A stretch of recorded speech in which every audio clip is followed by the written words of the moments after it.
subscribe, like the video, and, if possible, join Patreon.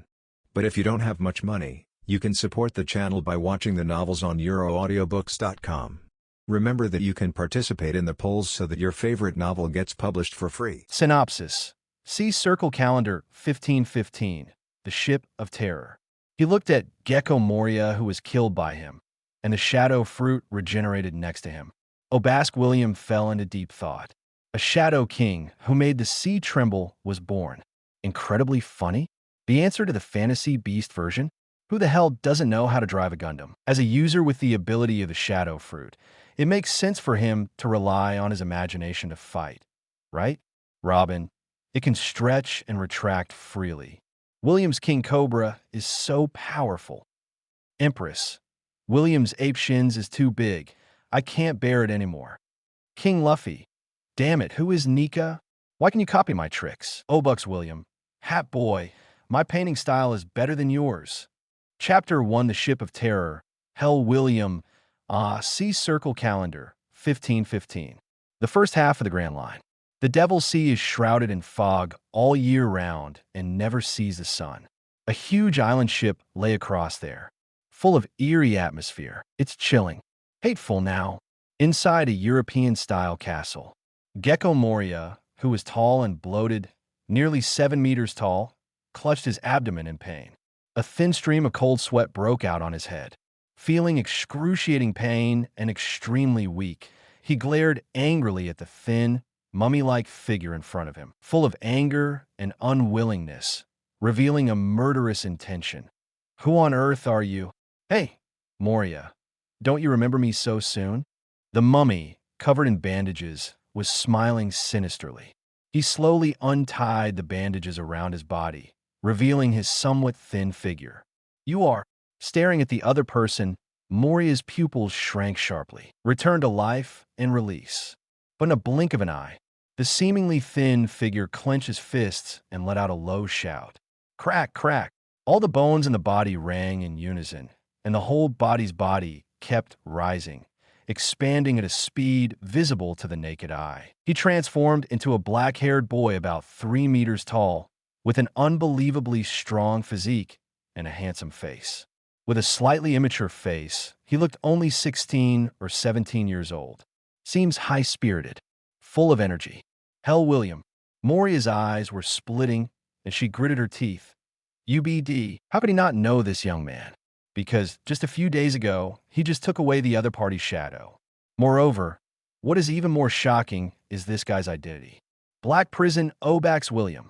One is as famous as Rob Lucci and is known as the strongest genius in CP9's 800 years. For some unknown reason, half a month ago, he suddenly killed his boss and defected. The outraged world government directly offered a bounty of 200 million belly. Unfortunately, he strayed into the Devil's Triangle and was targeted by the 7 warlords of the sea. He relied on the power of the shadow fruit to defeat him, take away his opponent's shadow, and create the strongest zombie in 800 years, Demon Oz. What really impressed Moria was this. A lackey brainwashed and trained by the world government actually possesses the rare Conqueror's Haki.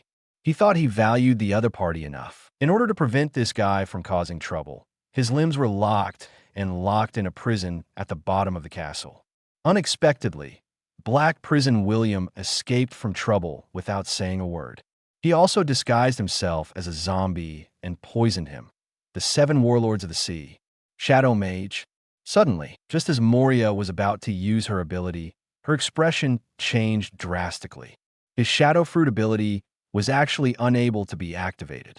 At first, he only felt weak, which was due to the poisoning. Is this sea stone?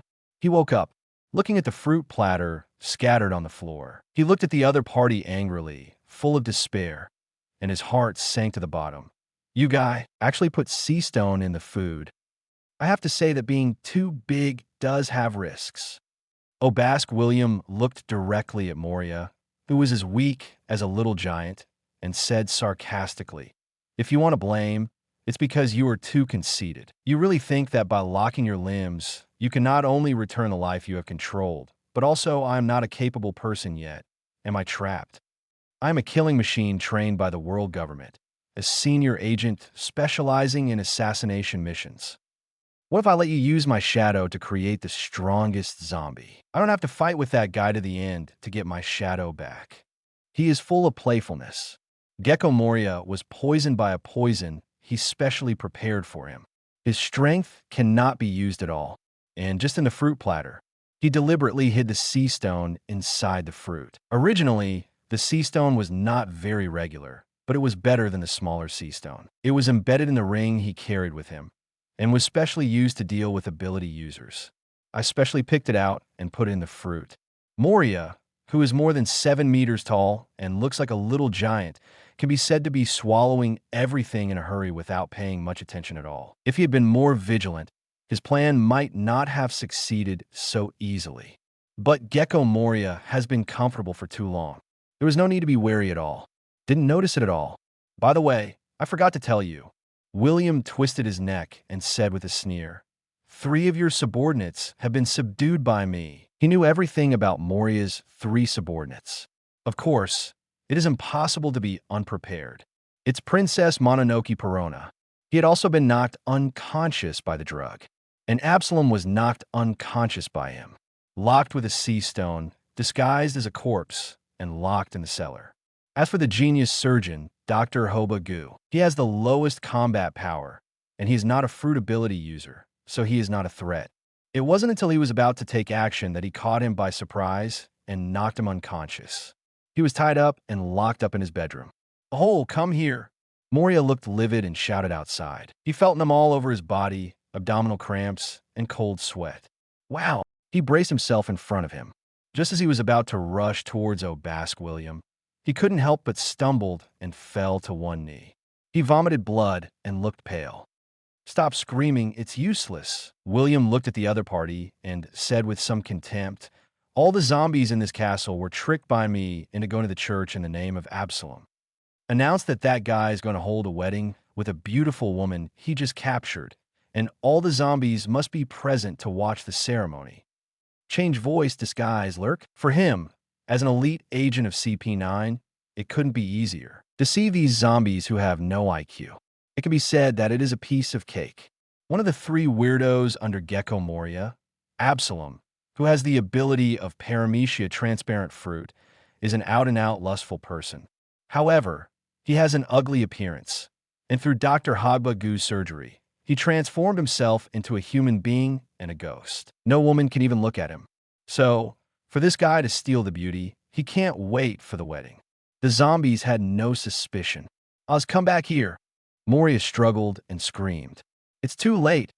I won't give you such a chance. Thanks to you, I was afraid that it would be too big and damage this terrifying ship, so I arranged for it to be on the other side," said. William hesitated no longer. His eyes showed murderous intent, and he rushed out decisively. Gee, for a moment. A ruthless offensive was launched. Finger pistol, Gatling gun. The index finger of his right hand stretched out, as fast as lightning. Whoosh, whoosh. He kept stabbing out like bullets, tearing Gekko Moria's body apart. Chapter 2. Regeneration of Shadow Fruit. How so? What happened? The shadow inside my body. Damn it, the shadow is leaving. No, Lord Moria, on the Ship of Terror, not far from the castle. In a gorgeous but eerie church, countless zombies of strange shapes gathered there. They were originally going to attend the wedding of Lord Absalom, one of the 3 weird men, but instead of waiting for the bride and groom to arrive, they were met with a nightmare of despair. They all screamed and struggled in pain, full of fear and anxiety. But he still opened his mouth involuntarily, and dark shadows rose into the sky and flew in all directions. And on the other side of the Ship of Terror, bang, bang. Damn, what happened? The earth shook. A cloud of smoke and dust billowed up. A huge, exaggerated figure that covered the sky, and the sun also roared unwillingly. The sound is like a loud bell, and the terrifying momentum makes people's scalp numb. Damn it. No matter how huge he is, no matter how unwilling he is, no matter how hard he struggles, it still opened its mouth uncontrollably. Brush. A black shadow separated from its body.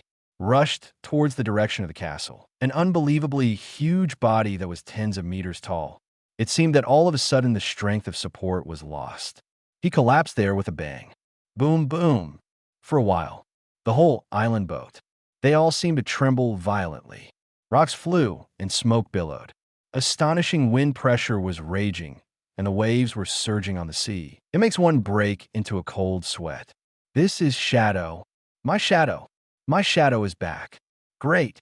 We can leave. Thank God. Woo. And deep in the forest, faintly, there were bursts of screams. A pirate and businessman who passed through this devilish sea in the past, but was snatched away by Gekko Moria and was forced to be trapped on a terrifying ship, unable to escape or see the sun. Everyone was ecstatic and cried with joy. And at this moment, inside a gorgeous castle, looking at the tall figure covered in blood, eyes wide open, lying there unwillingly, Obask William, who didn't care about the outside world at all, looked calm. He took the hand towel next to him and wiped the bloodline on his hand slowly. "Are you back?" Looking at the shadow at his feet, he chuckled. He was an orphan born on an island in the Grand Line. Born with the awakened observation haki, he can easily cover the entire island, sense the target's breath and emotions, and even directly determine whether the other party has hidden malice. Adopted by an orphanage funded by the world government, observation haki awakened at the age of 5 due to his birthright. Moreover, his food intake is astonishing and his body is far beyond that of ordinary people, thus being noticed by CP agents. He was taken to the CP training base Guanhao Island for brainwashing and training.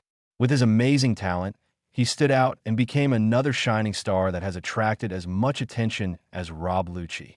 When he was 8 years old, he accidentally injured his head during a training session. After awakening Suhui, I began to remember all the past events and finally understood what kind of world I had entered.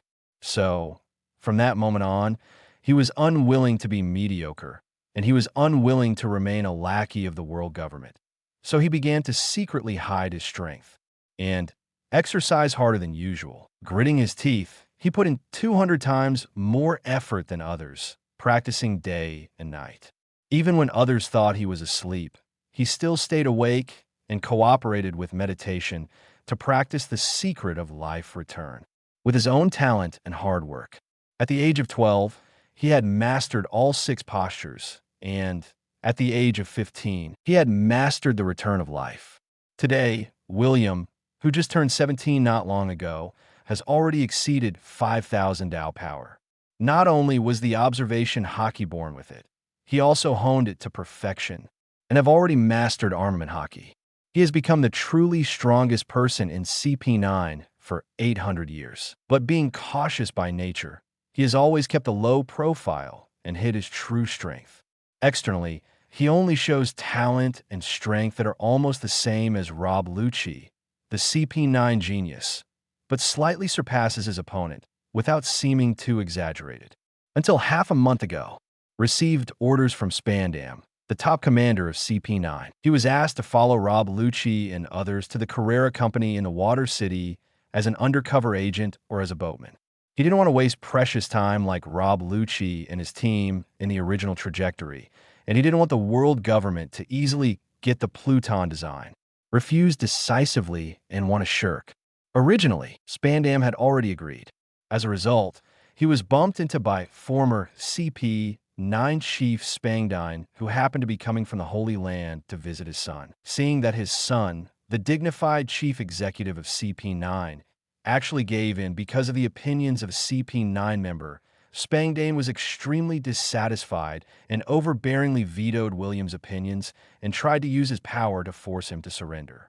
The irritated William first pretended to be helpless and agreed. After Rob Lucci and others set out first, they turned around without hesitation and killed Spandam and Spandam, the father and son who had long been displeasing to him and wanted to kill him. He even snatched 2 devil fruits that had just been escorted to Eni's lobby and were about to be sent to the Holy Land Mariehua through the giant vortex current connecting the 3 major agencies of the world government. He defected directly and magnificently. Unfortunately, we encountered a huge storm. He strayed into the Devil's Triangle and broke into the terrifying ship. He was even targeted by Gekko Moria, the 7 warlords of the sea. After a fierce battle, he was finally crushed by Moria, who had greatly increased his strength after devouring hundreds of shadows with the power of the shadow fruit. After waking up, he found that he had not only lost his shadow, and he was imprisoned by Moria in the prison at the bottom of the castle. Therefore, William, unwilling to be slaughtered by others, began his own revenge plan. Relying on the already extremely skilled return of life, the broken and dislocated bones were put back into place. After he recovered a lot from his serious injuries, he directly used life return to greatly reduce his size and escape. With the return of life, he changed his body shape, disguised himself as a zombie, and waited for opportunities to act. He also saw his own zombie, the Demon Oz. It is definitely different from the original Max version, and not only is it proficient in the 6 styles of Grandmaster, it may also be the kind that has Master Haki. But as a CP9 elite trained by world government, how could William be stupid enough to confront someone head-on? The results apparently went well. Being suppressed by Kaido, he completely lost his spirit. Coupled with the excessively comfortable Shichibukai life for many years, the former West Blue hero completely relaxed. Moria is dead, and she's dead. Then what happens next? But suddenly, William just turned around. I accidentally caught a glimpse of the fruit plate next to me. The whole person's pupils couldn't help but shrink, and he stood there blankly. That is, I don't know when it started. A round fruit wrapped in large leaves, dark inside and with strange patterns, has quietly appeared on it. Paramecia shadow fruit. Stepped forward subconsciously. After picking up the fruit, William was in a daze. Having seen the Devil Fruit illustrated book before, he naturally recognized this fruit. This is clearly the shadow fruit belonging to Moria. It seems that after the other person's death, the demon escaped from his body and was reborn directly. But he didn't expect that it would appear in front of him like this. Ah la la, does this mean you chose me? William stared at the shadow fruit and smiled lightly. Although, it's not that he doesn't have other options, he doesn't necessarily have to choose it.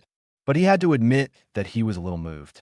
After all, no matter how the version changes, the ability of Paramecia Shadow Fruit is one of the very buggy abilities. Gekko Moria, the guy who was tortured by Kaido and lost his energy and became a fat nerd.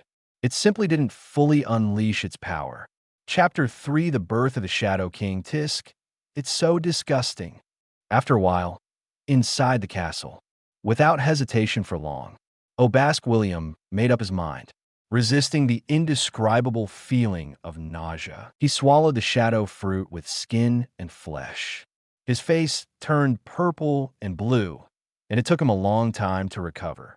What an interesting ability, closing his eyes and feeling the changes in his body, trying to master the ability of the fruit he had just obtained. The dark shadow under his feet seemed to have self-awareness, circling on the ground like lion majesty. Swish! Soon it split like a branch. It turned into one black tentacle after another, dancing in the air. Chi. In an instant, the extremely thick wall. It was pierced directly by those sharp shadow tentacles, as if it were tofu. It made people's scalps numb. Next, it's time to deal with those guys.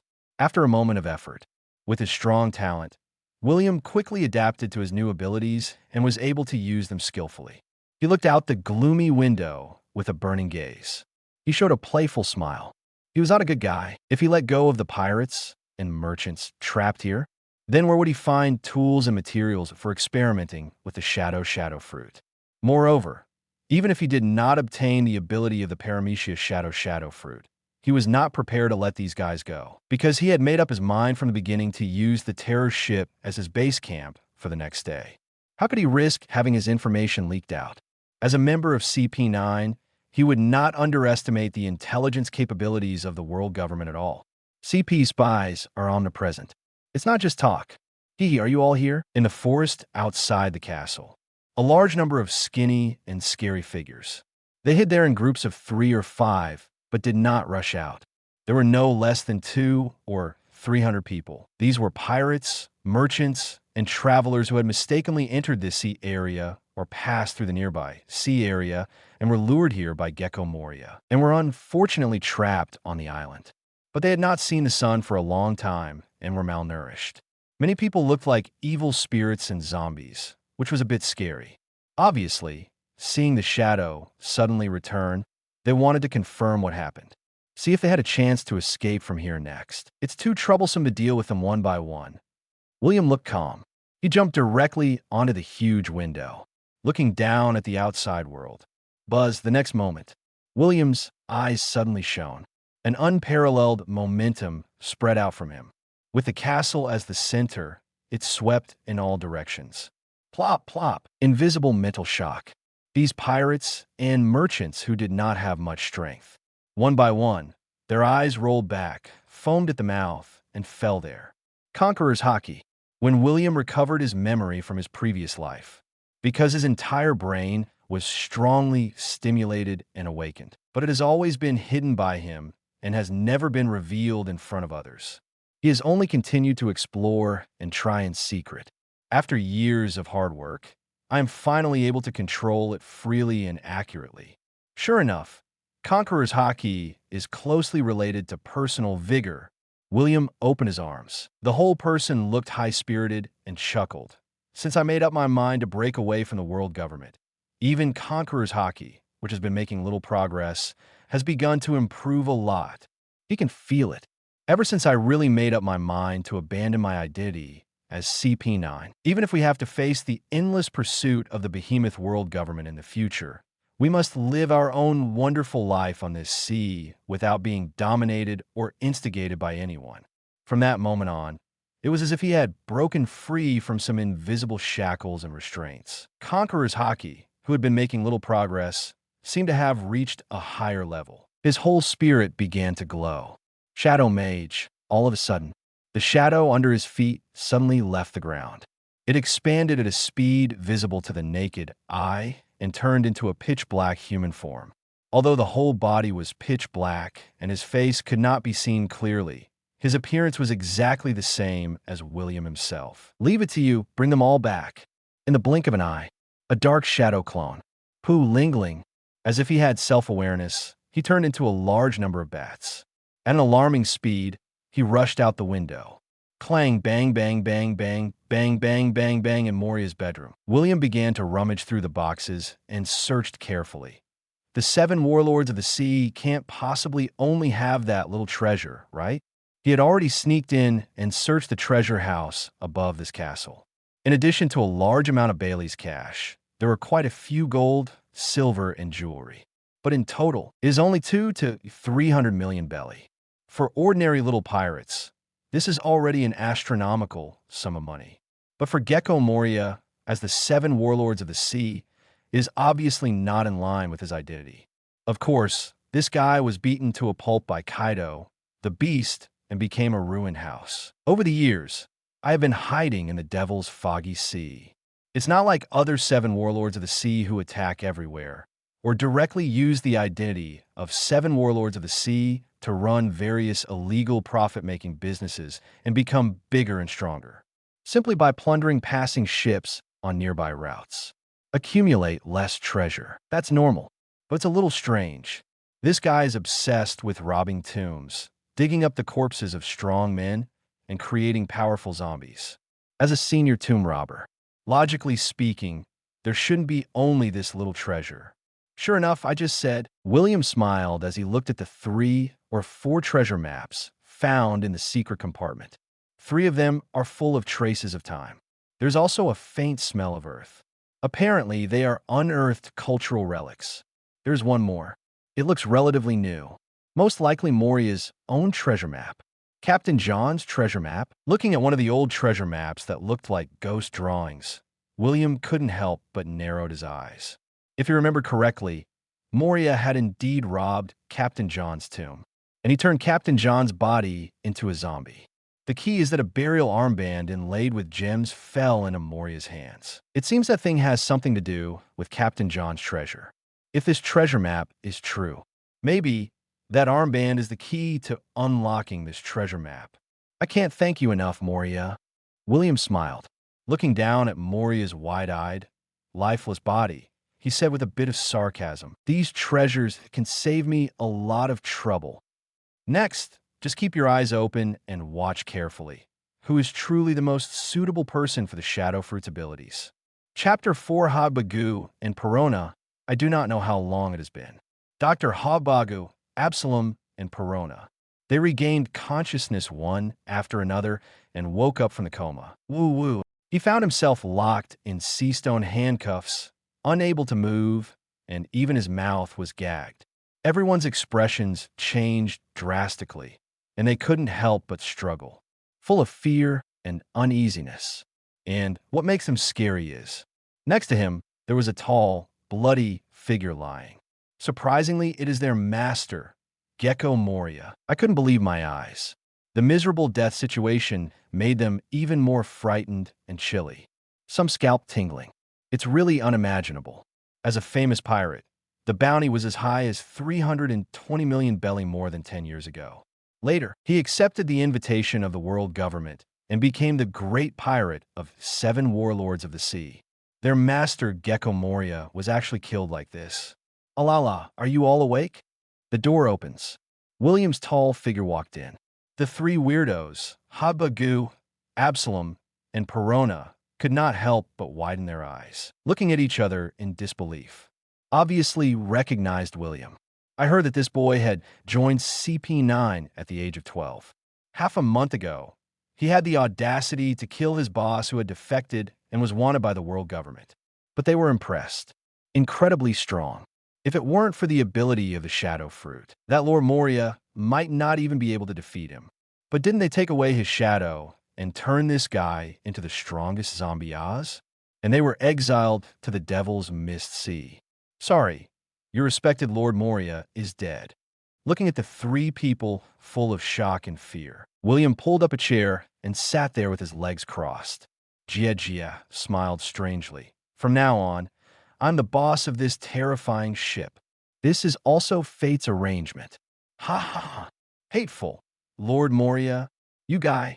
Looking at Moria's bloody and miserable corpse, Absalom, Perona, and Habaguba were locked in sea-stone handcuffs and tied up, struggling there. At the same time, they all stared at William fiercely, shocked and angry.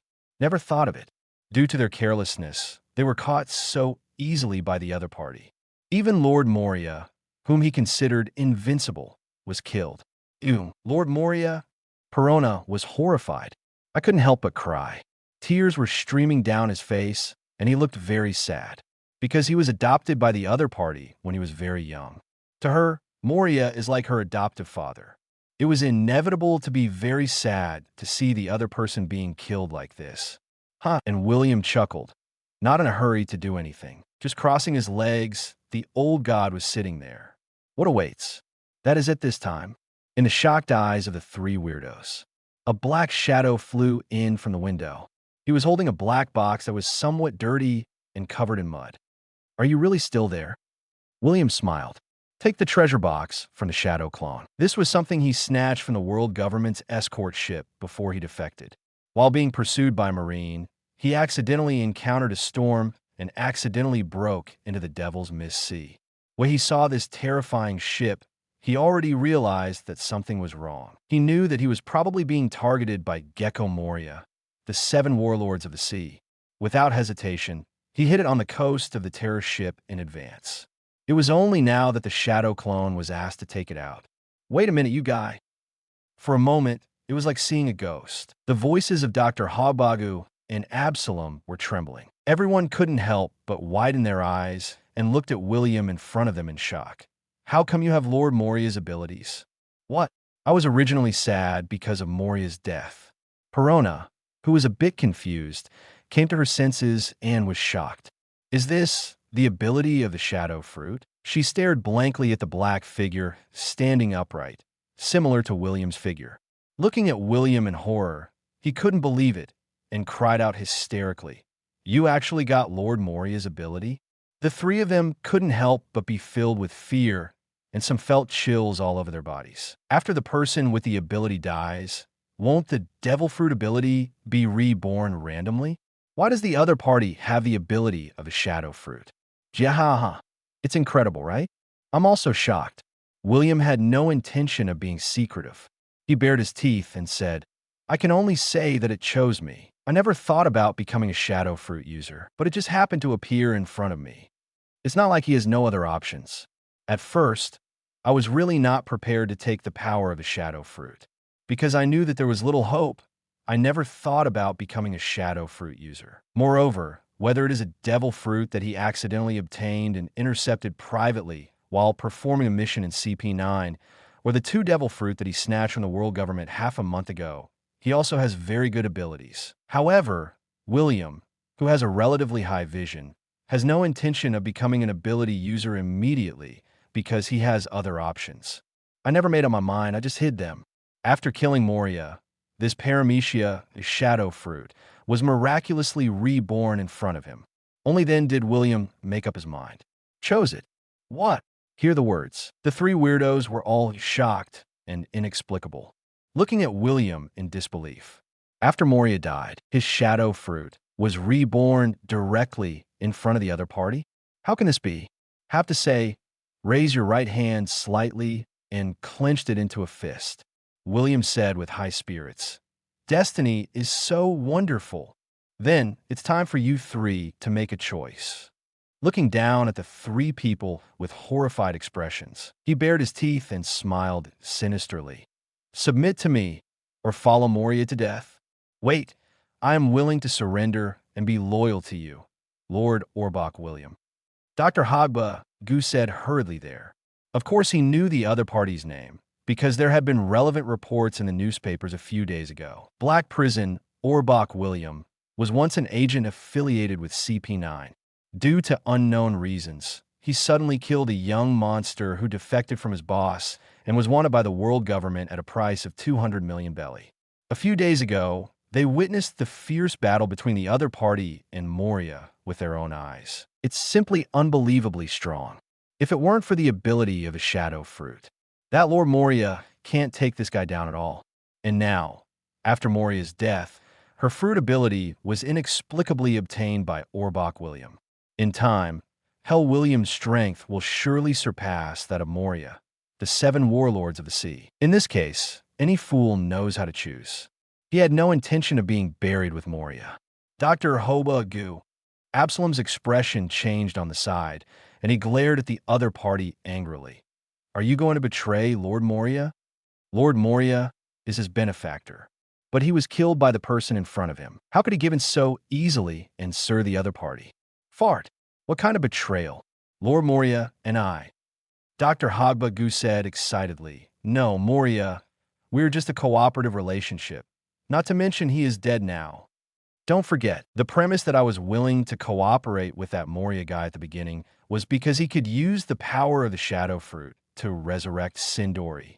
As a result, in the battle with Lord William a few days ago, that BD Moria not only killed Sindori's shadow, was absorbed, and her body was destroyed beyond repair. I have to cremate my beloved Sindori. Speaking of which, Hogbagu couldn't help but grit his teeth. He almost fell out with Gekko Moria because Sindori's body was destroyed. For this reason, I was still sad for 3 days and 3 nights. Oh, William raised his eyebrows. Is there such a thing? A few days ago, when I first broke into the terrorist ship, faced with Moria, who has set his sights on him, he defeated many zombies along the way and directly killed Gulakin in front of the castle.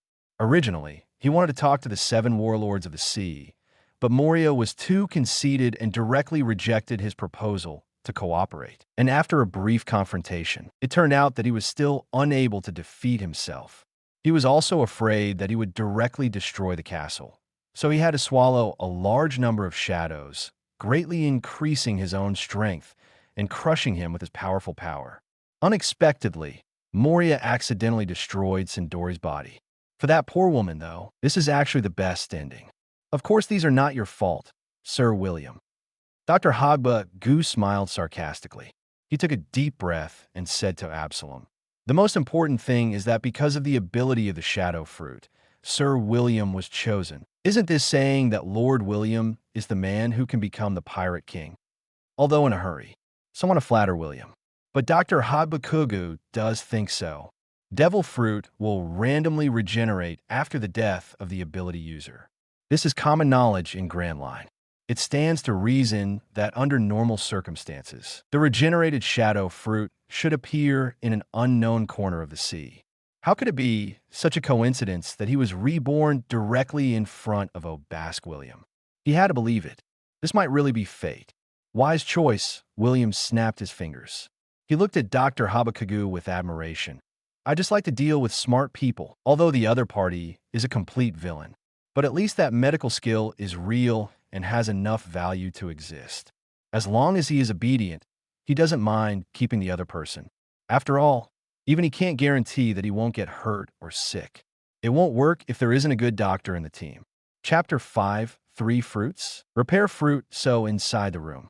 Bold and grandiose, sat William smiling. His fingers gently lifted Perona's chin. What's your choice? He looked down at this little Princess Mononoke with pear-shaped face, and I felt pity for her. With a height of 1.6 meters, she looks a little petite, with a pretty and charming appearance. She wears a crown and a princess costume. If I remember correctly, this girl must have just turned 18. She is completely a legal lowly. The most important thing is pink hair, stockings, and twin tails. End times assists. Do not kill me. The handsome face in front of me. In Perona's eyes, he already looked like a demon. Her face was stained with tears, her face turned pale, and her whole body was trembling and full of fear. Without hesitation, he said loudly, I'm also willing to work for you. Although she hated the other party for killing Moria, Perona didn't want to die in vain. Moreover, what Dr. Habagugu said makes sense. Lord Moria was killed by the opponent, but the power of the shadow fruit appeared in front of this man. Wasn't it the shadow fruit that chose him? She also wants to know how far the other party can go in the future. I'm so sorry, Lord Moria. Please forgive my cowardice. I'm still so young and don't want to die so early. I will pay homage to you on time every year. Woo! Very good. William smiled and let go of Perona. Looking to the side, Absalom was looking at him with fear. Wait, I'm also willing to serve you, Lord William. Absalom said hurriedly with a cold sweat on his head. But in those panicked eyes, there was a hint of resentment that could not be concealed, and there was a deep malice in his heart. But William couldn't help but sneer. Yeah. Without warning, he kicked out violently. He kicked directly towards the ugly face with the lion's mouth sewn together. Boom! Blood splattered. Absalom screamed with a bloody head.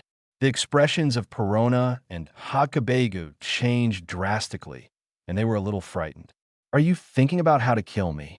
William's face was expressionless, the right foot wearing shiny black leather shoes. He stepped on Absalom's face unceremoniously and crushed it hard. Teach you a lesson for free. When you lie in the next life, remember to hide the malice in your eyes. Absalom screamed. The whole person was so painful that he fainted. Faintly, there was a slight cracking sound from the skull. Both Hakabegu and Perona couldn't help but feel numbness in their scalps and chills. Bang bang. Under William's control, the dark shadow seemed to have an entity. A black tentacle was directly divided, and the tip penetrated directly into the keyhole, unlocking the sea-stone handcuffs on the hands of Dr. Habagugu and Perona. For him, a user with the ability of the shadow fruit. As long as the main body does not directly touch the sea stone, the shadow, controlled by itself, can touch the sea stone. It's just that the zombies created by plundering other people's shadows will be restrained by seawater and salt. After gaining freedom, the two people who survived the disaster could not help but breathe a sigh of relief. Looking at Absalom, who was covered in blood and unconscious after being tortured, I was a little frightened, but at the same time, I was very happy. Click! William ignored the two men. He opened the box in his hand directly. This made Perona and Habagugu widen their eyes. I saw 3 weird-shaped devil fruits, quietly placed there. There's also a logo on it. Paramecia or repair fruit. Cat fruit, leopard form. Rat fruit, phantom bee species, scythe weasel form. Hiss! 3 devil fruit? Gasped. Both Habagugu and Perona's eyes widened. He never expected that the other party actually had so many devil fruits. Moreover, there is also a legendary Zoan Phantom Beast species. They had heard that Lord Moria mention it. That is a rarer ability than Logia. Huoba, you must not be an Esper, right? Glancing at Dr. Habagu, looking at the 3 devil fruits, William thought for a moment. He picked up the Paramecia repair fruit and threw it directly to the opponent. This fruit is given to you. Honestly, even William didn't expect it at first. World government can give itself such a big surprise before leaving.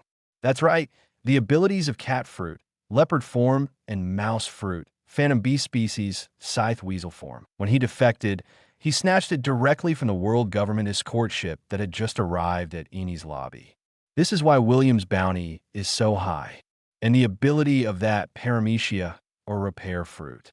He just joined CP9 2 years ago and accidentally obtained it when he was sent to a kingdom in South Blue to perform an assassination mission. He intercepted it privately and did not turn it over to the world government. Not to mention the ability of the cat fruit and leopard form. It is just an ordinary Zoan. Regardless of whether it is Paramecia repair fruit or rat fruit, phantom beast species, the ability in the form of a sickle and weasel, generally speaking, they're quite good. But it still failed to meet William's psychological expectations. So he has been hesitant and has not made up his mind to eat it. In the end, he chose the Paramecia shadow fruit that appeared in front of him. Gulu, this is the repair fruit. Subconsciously, he caught the fruit thrown by William. Dr. Hogbagu swallowed his saliva and couldn't help being overjoyed. Sir William, do you really want to give it to me? Even Perona on the side could not help but be filled with astonishment. Some couldn't believe it. They were just forced to join, right? Is the other party so generous? Aren't you afraid of their betrayal? For you doctors, I think you should be very clear about the value of this fruit, right? William asked with a smile. Paramecia repair fruit. According to the Devil Fruit Illustrated book, its ability is very simple. It can repair all targets.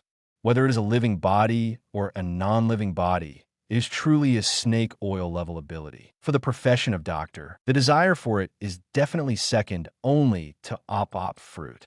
Certainly, Dr. Hogbagu nodded repeatedly. He had seen the Devil Fruit Illustrated book when he was young, and of course he knew the value of this repair fruit. For doctors, it is simply priceless. Don't be suspicious of people you employ. Don't be suspicious of people. Put away the other devil fruit. William patted him on the shoulder, full of confidence, and said with a chuckle, I'm different from the guy in Moria who was completely beaten by Kaido and lost his spirit and was unable to recover. Follow me. Your future will never stop here. Although his observation haki cannot listen to other people's voices, but it can accurately sense the target's emotions and even determine whether the other party is malicious. If the two of them want to fool themselves, it couldn't be hidden from his perception at all. Don't let me down, Dr. Habaku. Just the ability of a Paramecia repair fruit. For him, it was worth it to train an excellent ship doctor.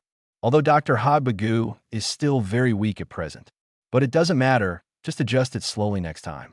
Anyway, he didn't expect the other party to become a cadre of the level of 3 disasters and generals. Have a certain ability to protect yourself.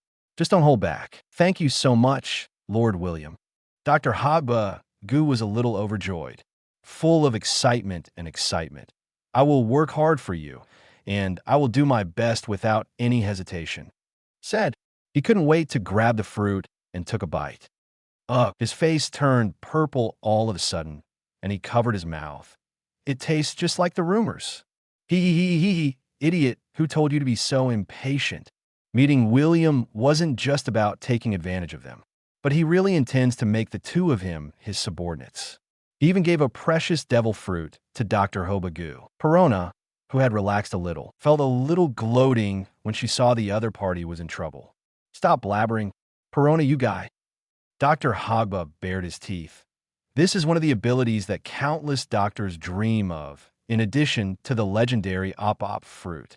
Seeing someone as powerful as Moria being killed so easily, having just faced the threat of a strong man like William, and witnessed Absalom's tragic situation with his own eyes, he realized how weak he was, and of course he longed for greater power. Although it is impossible to compete with those ridiculously powerful monsters, at least it can give yourself some sense of security. Especially Paramecia, repair fruit for a doctor like him, is simply a dream ability. Remember to dispose of Moria's body and freeze it first. Use Moria's clothes to wipe the bloodline on the leather shoes. Glancing at his cold body and the unconscious Absalom, William, sitting there, ordered, "As for this guy, lock him up first and don't let him escape." Although this guy is very weak, but as a user with Paramecia transparent fruit ability, maybe it can come in handy. Yes, Lord William. Dr. Hogba nodded hurriedly. He is now 100% confirmed. There's a much better future for following this master than following Moria. That kind of courage alone is not comparable to that of the dead Moria. In addition, I have asked the Shadow clones to arrest the other people on this island. William pointed outside. Glancing at Dr. Hogbagu, who was inexplicably excited, he continued to give instructions. "You go and lock them all up. I will be useful next." Yes, Dr. Hogbagu nodded repeatedly, still a little immersed in the joy of obtaining the ability of Paramecia, a repair fruit. Full of ecstasy, unable to extricate myself. "Then I'll leave it to you. Next, you can get familiar with your newly acquired abilities." After explaining, William stretched his back. He stood up and walked outside. "Perona, come with me." "Hiss, hiss, hiss, please walk slowly." Watched William leave with Perona.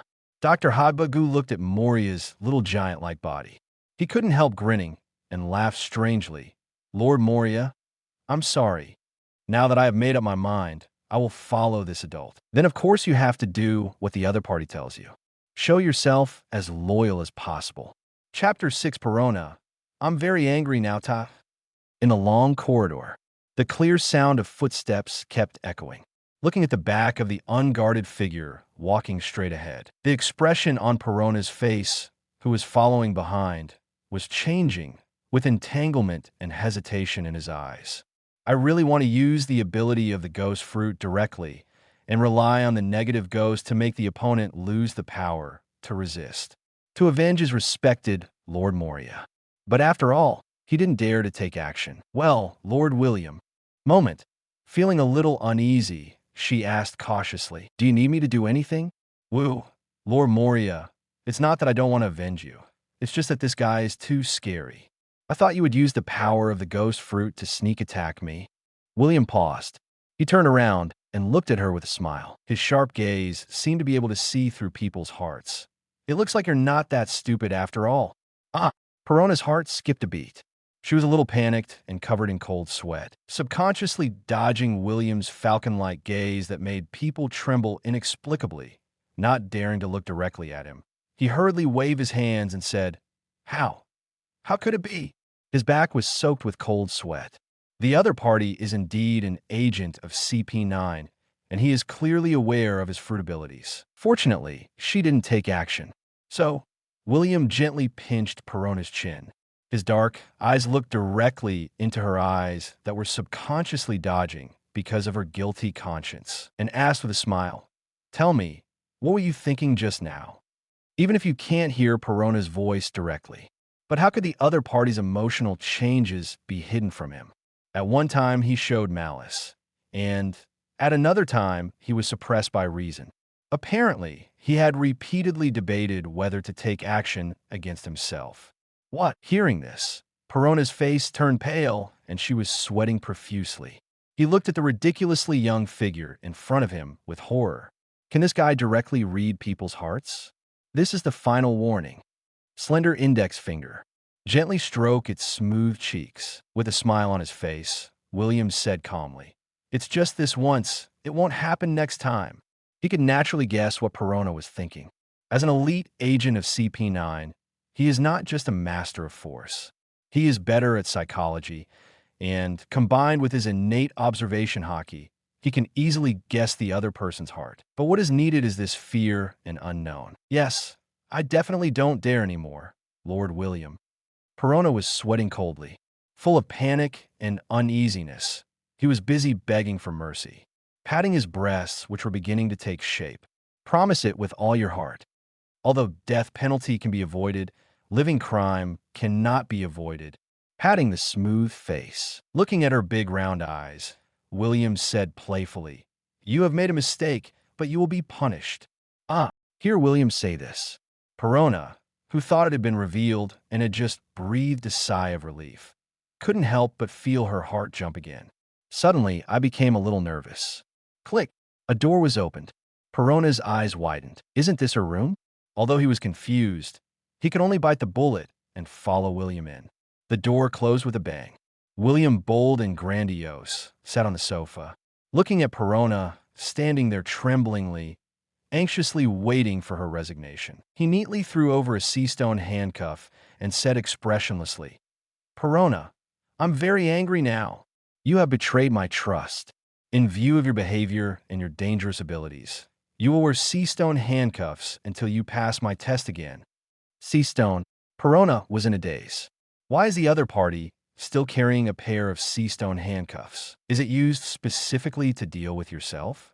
She was full of remorse and begged with a bitter face, "Master William, I know I was wrong, and I never dare to do it again. Can you not wear this?"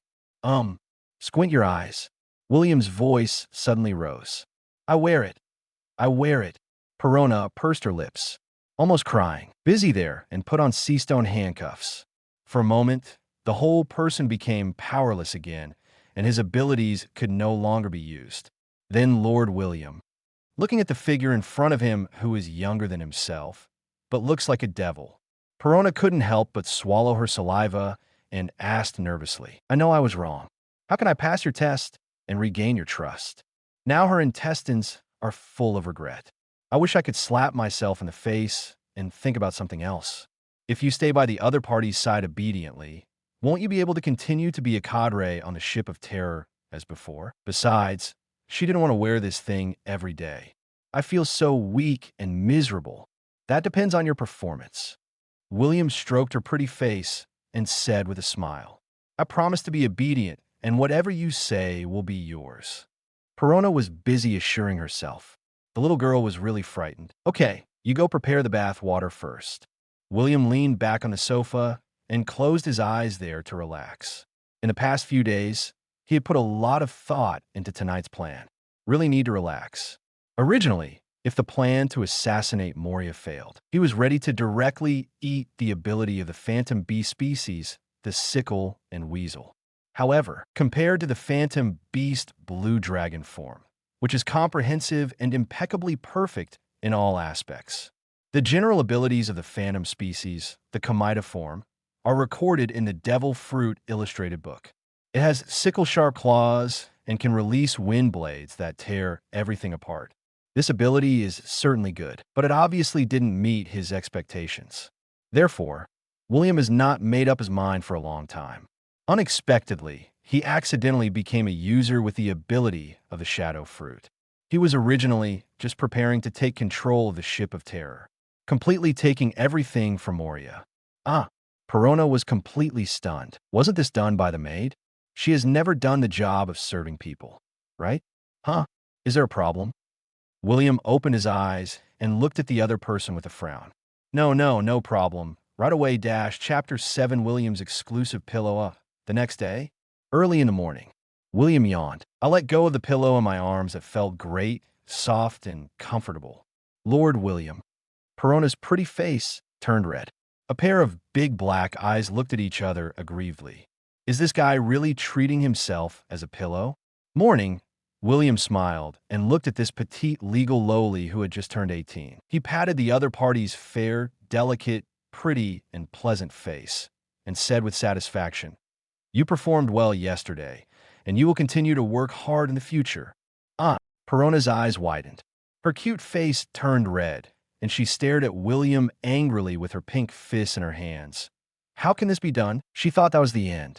This is the first time that I have served others like this. Yesterday, when I was giving him a bath, I kept saying that I just wanted to bite him once. You can let yourself go. It was not easy for her to make up her mind. Not to mention that all the advantages have been taken advantage of, and she has been reduced to a pathetic pillow. Will you end up regretting in the end? Because it feels so comfortable to hold Perona. William said, of course. How could such a good pillow be let go like this? You dishonest BD, I'll fight you. Perona was ashamed and angry. He glared at the other party fiercely, ignored the restraints of sea-stone handcuffs, and threw himself at him angrily. But it was quickly suppressed easily by William. It's getting late. It's time to get up. A long time, William, who had saved enough money, stood up and stretched his waist, looking at Perona, whose face was a little red, her cheeks puffed out, and she was about to cry in grievance. In the little girl's overjoyed eyes, she casually threw the key to the sea-stone handcuffs to the other party. But, as a reward, this is the key to the sea-stone handcuffs. But as a pillow every day, this is your obligation, William said there. He has decided unilaterally. From now on, Perona is your own exclusive pillow. But until this girl truly returns home, for the sake of safety, he feels that he still has to put a sea stone on her every night. This guy is so bad. Watching the other party leave and go to wash up. Thinking of yesterday's experience, Perona couldn't help but feel hot and flushed. I just feel a little incredible. The other person's age is even younger than hers. For a moment, I was ashamed and annoyed, and made a face angrily. Lulu, if it weren't for the fact that you look so handsome, I wouldn't want to do it. Such Sir William is not cute at all. Finished washing, William took Perona to the living room on the first floor of the castle. At this time, Dr. Hagbagu, the former genius surgeon, had been waiting there for a long time. Moreover, there are dark circles under his eyes, which are a bit conspicuous. It's probably because he didn't rest at all last night. Lord William. Meet William. Dr. Hagbagu's eyes lit up. He couldn't wait to step forward and said excitedly, "The ability of the repair fruit you gave me is so powerful. I have already repaired those rotting corpses." "Oh, is it so?" William raised his eyebrows. In order to verify the ability of the fruit just obtained. Dr. Hagbagu, this guy has obviously been busy all night. There is also the corpse of the swordsman Ryoma. I have completely repaired him and restored him to his original appearance. Hagbagu grinned and said happily, "As long as you use the ability of the shadow fruit to stuff the shadows, they will be resurrected immediately, and they will definitely be more powerful than before. But that guy Oz is too big. I can't move it back. Give me some more time, and I will make it return to its appearance 500 years ago in a more perfect posture, and become the strongest zombie." "Hey, are you going back to how you were before you were alive?" Hear Hagbagu say this. It's just that the spirit body left the body and followed Perona out, floating in the air. He couldn't help but widen his eyes. "Hagbagu, are you telling the truth?" She knew the opponent's technical level clearly. Although his skills in sewing and repairing corpses were top-notch, he helped Master Moria create a large number of zombies. But it's impossible to make the corpse the same as before life, right? Is the ability to repair fruits so exaggerated? Hiss, hiss, hiss. This is the ability to repair fruits that all doctors dream of. Perona. Hagbagu bared his fangs and smiled strangely. He held his head high and his chest high, full of pride, using his technology combined with the ability to repair fruits. Now it is completely possible to restore those corpses to the greatest extent, even to their original appearance, to achieve the effect of being fake and real. It seems that you are well prepared. Looking at the confident Dr. Hagbagu, William couldn't help but chuckle. Then I want to see how far the corpse you have repaired can reach. It just so happened that he was also ready to fully verify the ability of the shadow fruit. In order to further develop your own fruitful abilities, set future goals and directions. After all, William's belief in the shadow fruit's ability is by no means limited to this. On the contrary, there are infinite possibilities. What he wanted to do more than create ordinary zombies. It is to allow the shadows robbed from others to be able to move in the form of shadows without the need for animal or human corpses as carriers after being separated from the original body, and to be 100% obedient to one's orders. You can even let your shadow directly possess the target, turning the other person into your puppet, etc. But is it possible to do this? It remains to be verified. It's a pity that Sindori's body was cremated by me. Woo-woo. Dr. Hagbagu thought of something. Suddenly there was no image there, and he burst into tears. Very sad. What he really regretted was, it's too late to get the ability of paramecia repair fruit. Just a few days ago, he had already reluctantly cremated the corpse of his dream girl, Sindori, who was accidentally crushed by Moria. For this reason, Habagu was sad for 3 days and 3 nights. Otherwise, he must ask Sir William to use the power of the shadow fruit to create the most perfect Sindori zombie for himself. Here we go again. Perona was speechless. Since Sindori's body was destroyed, this guy wasn't just sad for 3 days and 3 nights. On weekdays, when I think about it, I still cry from time to time like I am sick without any image. The corners of William's mouth twitched. A licking dog who cannot lick and has a twisted mind. This is William's evaluation of Dr. Hobaku. It could be said that it started by turning the former dream girl Sindori into a zombie. This guy's psychology has begun to gradually become distorted. From the beginning, all he wanted was Sindori's person, not her heart at all. For Dr. Hobaku, all he needed was a replacement. Unfortunately, this replacement has been destroyed by Moria. No wonder this guy rebelled so easily. Chapter 8 Ability Test, Puppet Possession, Rumble, deep inside the castle. The huge cold storage is opened. Corpses appeared in front of William and Perona. Hiss, are you shocked? It's different from the ugly and horrifying skeletons and mummies on the left. The corpses on the right are arranged in an orderly manner. It's so lifelike, not as rotten as imagined. It was as if he had just died and been frozen. Moreover, the leader was the tall corpse of Moria. Even the disastrous wounds caused by William's finger pistol have been repaired. In mint condition, Lord Moria, Perona's eyes widened. Full of excitement, he jumped forward. Tears are about to flow. Sir William, except for Moria's body, I have only repaired these zombie generals, including the swordsman Ryoma and Captain John. Dr. Hobaku pointed at these corpses and said with pride, "We haven't had time to get the other corpses yet." After listening to William's suggestion just now, he was no longer obsessed with the destruction of Sindori's body. Instead, he was full of expectations for the future, thinking that after these days of busy work, Mr. William would completely trust him, then apply for an advance of salary for the next 10 or 20 years.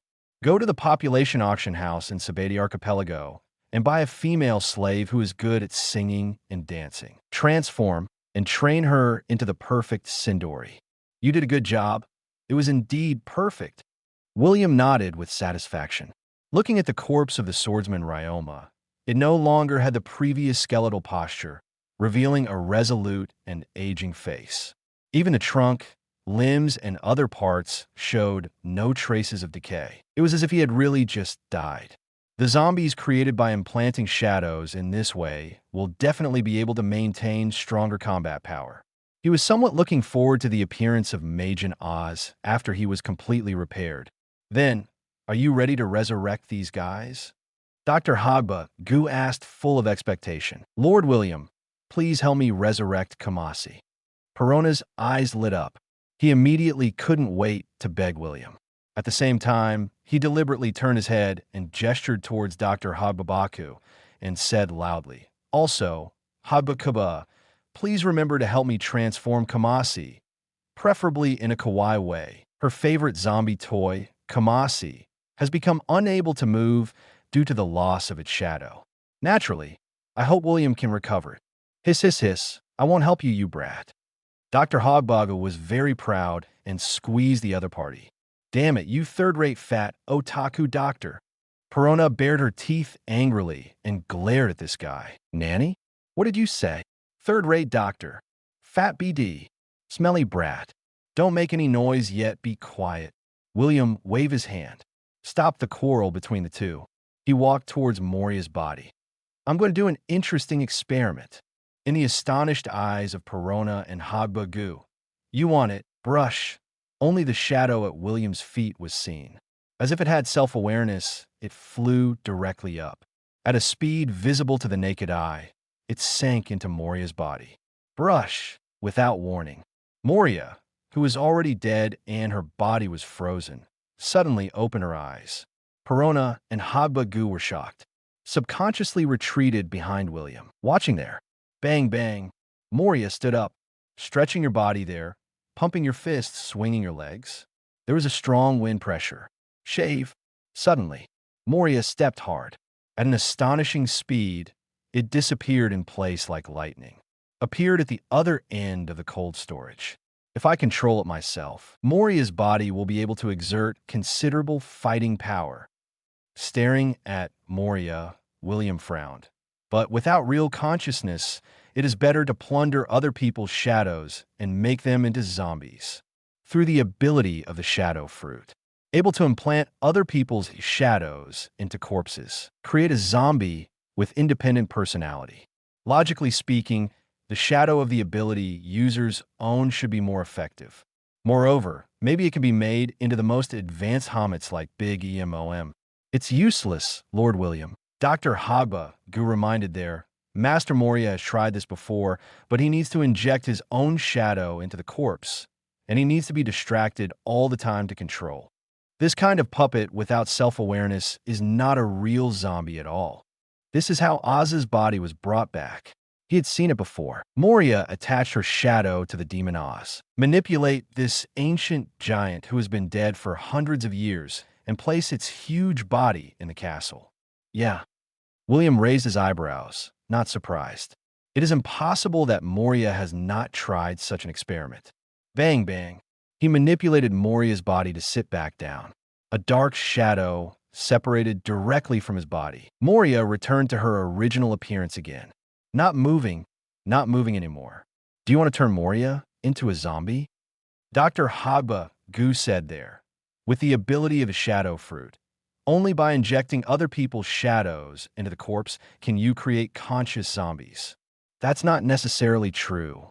William was non-committal. He believed that the power of a shadow fruit was much more than that. Big Mom's paramecia, soul fruit ability, can use the user's own soul to create the most advanced homies. In the same way, the shadow fruit may not be able to create the most advanced zombies. Just take some time to develop your fruit abilities in depth. Everything is possible. Dead people can control it. But what about living people? William's eyes were burning. He looked at Hagba, Gu, and Perona. He directly selected Perona as the target of the experiment. Perona, stand still and don't move. Lord William. Perona was shocked, but there was no time to dodge. In the blink of an eye, under William's control, the swift shadow clone had already arrived in front of her. Possessed by a puppet, it was like a fluid, and everything came from its open mouth. Well, Perona exclaimed. His whole body was shocked and turned pale with shock. My body, as if he had lost control of his body. He moved involuntarily. Came in front of William. Negative ghost. Raise your right hand. A translucent, somewhat eerie ghost. It flew out from Perona's palm and floated in the air. Gulu. You can actually use Lord Moria's abilities so quickly. Perona felt as if her body was out of control and was being manipulated by invisible forces. She couldn't break free at all. Perona's face was full of shock, and she couldn't believe it. Moria can also do such a thing. She had seen Moria use her shadow to manipulate corpses or living people. But how long did it take for William to gain the power of the shadow fruit? He already used it so skillfully. Sir William, you are indeed powerful, and you are worthy of being chosen by the shadow fruit. Dr. Hagba Gu was also a little surprised. With a flattering smile on his face, and while flattering him, he reminded William, use the ability of the shadow fruit to control other living people and use its fruit abilities. It is indeed possible, but requires just be very skilled. Furthermore, if the target's willpower is too strong, it may break free. Even if you can't break free, if you resist during the battle, it will still have a great impact. Is that so? William nodded. The shadow clone was taken back. Released a hold on Perona. For a guy like Moria, who has lost his spirit and is completely decadent, there's no need to use such a troublesome way to manipulate others by using shadow clones.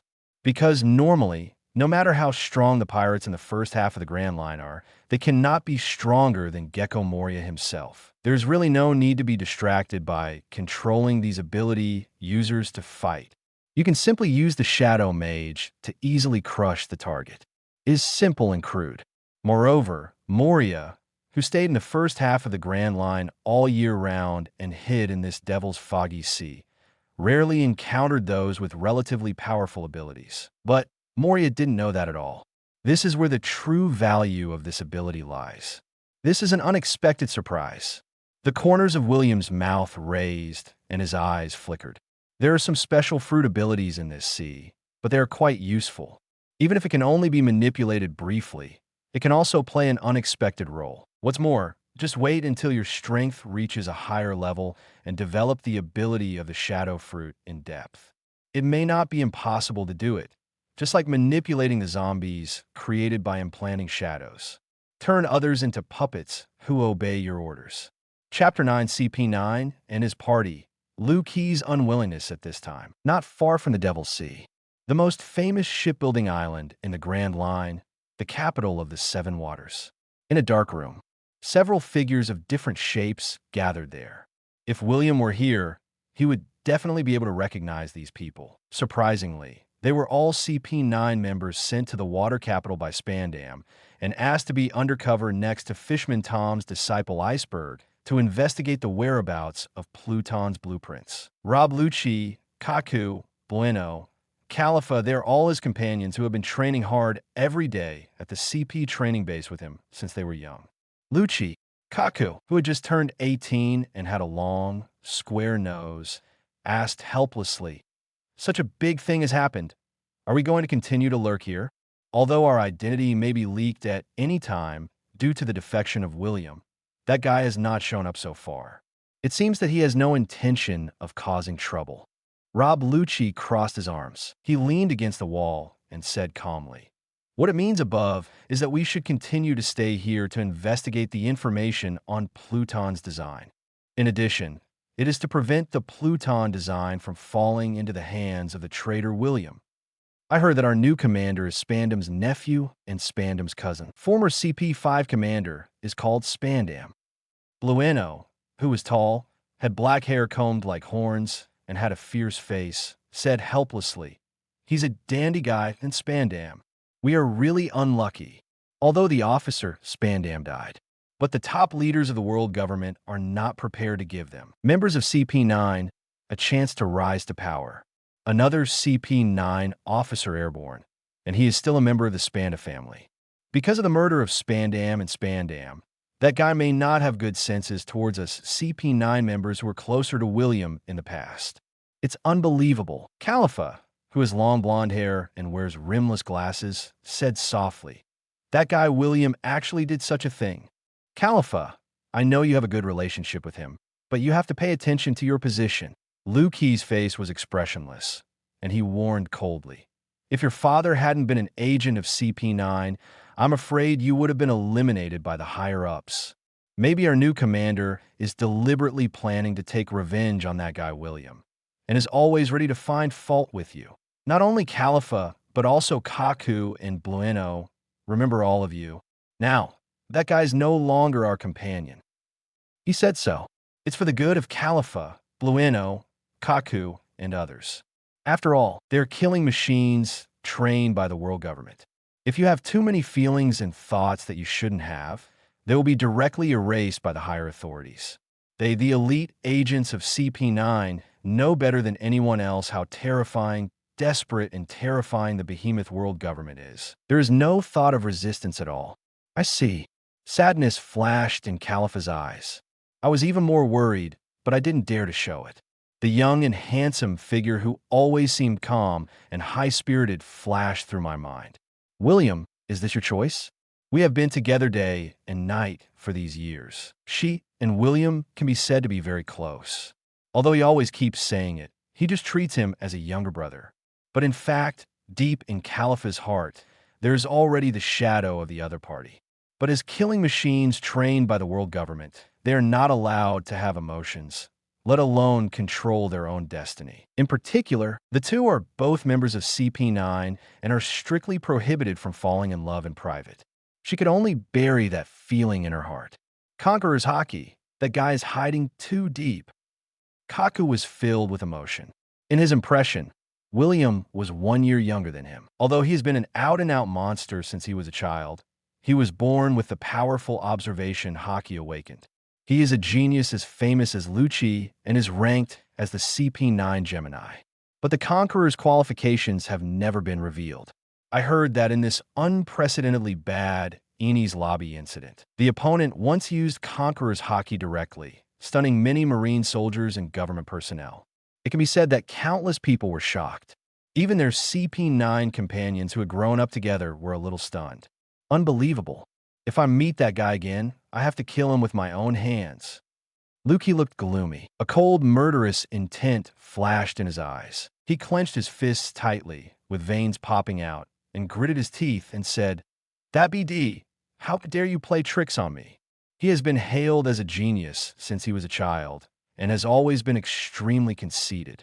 Facing William, who is several years younger, he was able to fight on an equal footing with him. The two are tied as the most shining twin stars of CP9 in the past 800 years. The comparison is often made, but considering William's age, it is often thought that Rob Lucci's talent may be slightly inferior to his opponent. He was already very unhappy. I heard about it at Enies Lobby, except for the sudden reveal of Conqueror's haki. Not only were the CP9 members who stayed at Enies Lobby, such as Jabra, Fukuru, and the Lion Midori were easily crushed, but even the Naval Headquarters Vice Admiral Satsuma, who was responsible for escorting Devil Fruit, was defeated by it. The strength shown by the other party completely exceeded his usual performance, as if he had hidden a lot of strength. This makes Luffy, who is arrogant and considers himself no weaker than others. How can he accept this? Every time I think about the scene where I had a sparring session with William, the other party was pretending to be acting, while I, who was completely unaware, was played around like a fool. Luffy couldn't help but feel a little angry. I just felt that the guy must be laughing at me at that time. For him, who has always thought highly of himself, nothing could be more humiliating than this. Lucci calmed down. Blueno was a little helpless and reminded there, "I heard that one of the devil fruits that was stolen by him has the rare Zoan Phantom Beast ability. I'm afraid that guy's strength will become even stronger." In fact, whether it's them, CP9 members, or world government, they all believe that the real reason for William's defection was probably to seize the Phantom Beast fruit. After all, although the other party once wanted to shirk the undercover mission arranged by Spandam, but it would be unwise to kill his boss in defect just because of this. You know, hell, William and Rob Lucci are both geniuses that world government is focusing on, and their futures can be said to be promising. Moreover, maybe that guy accidentally learned the news that the devil fruit was going to be escorted to Enies Lobby, and he had the idea of taking it at all costs. That's why I deliberately shirked and was unwilling to perform the tasks assigned by the above. Hear the words. Luffy's eyes narrowed sharply, and his expression kept changing. Subconsciously, he clenched his fists, gritted his teeth, and refused to admit defeat. Fruit ability does not represent everything.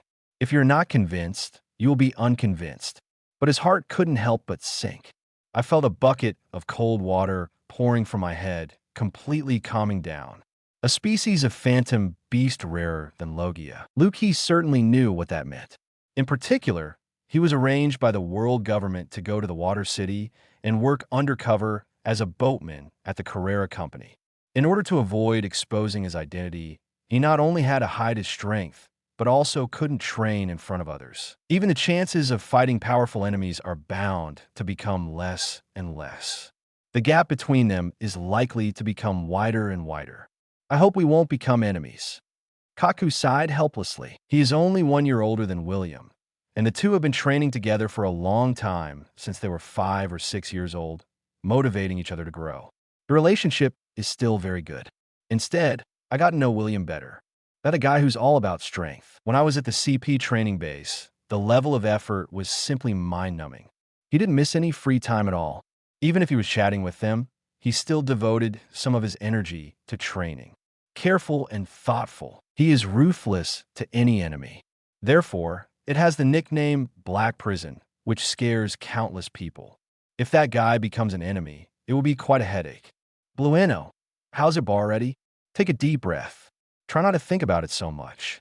Luffy regained his composure, and asked Blueno directly. They are not the bold guy like William, and they cannot seek death to resist the behemoth world government. We can only honestly complete the orders given by above.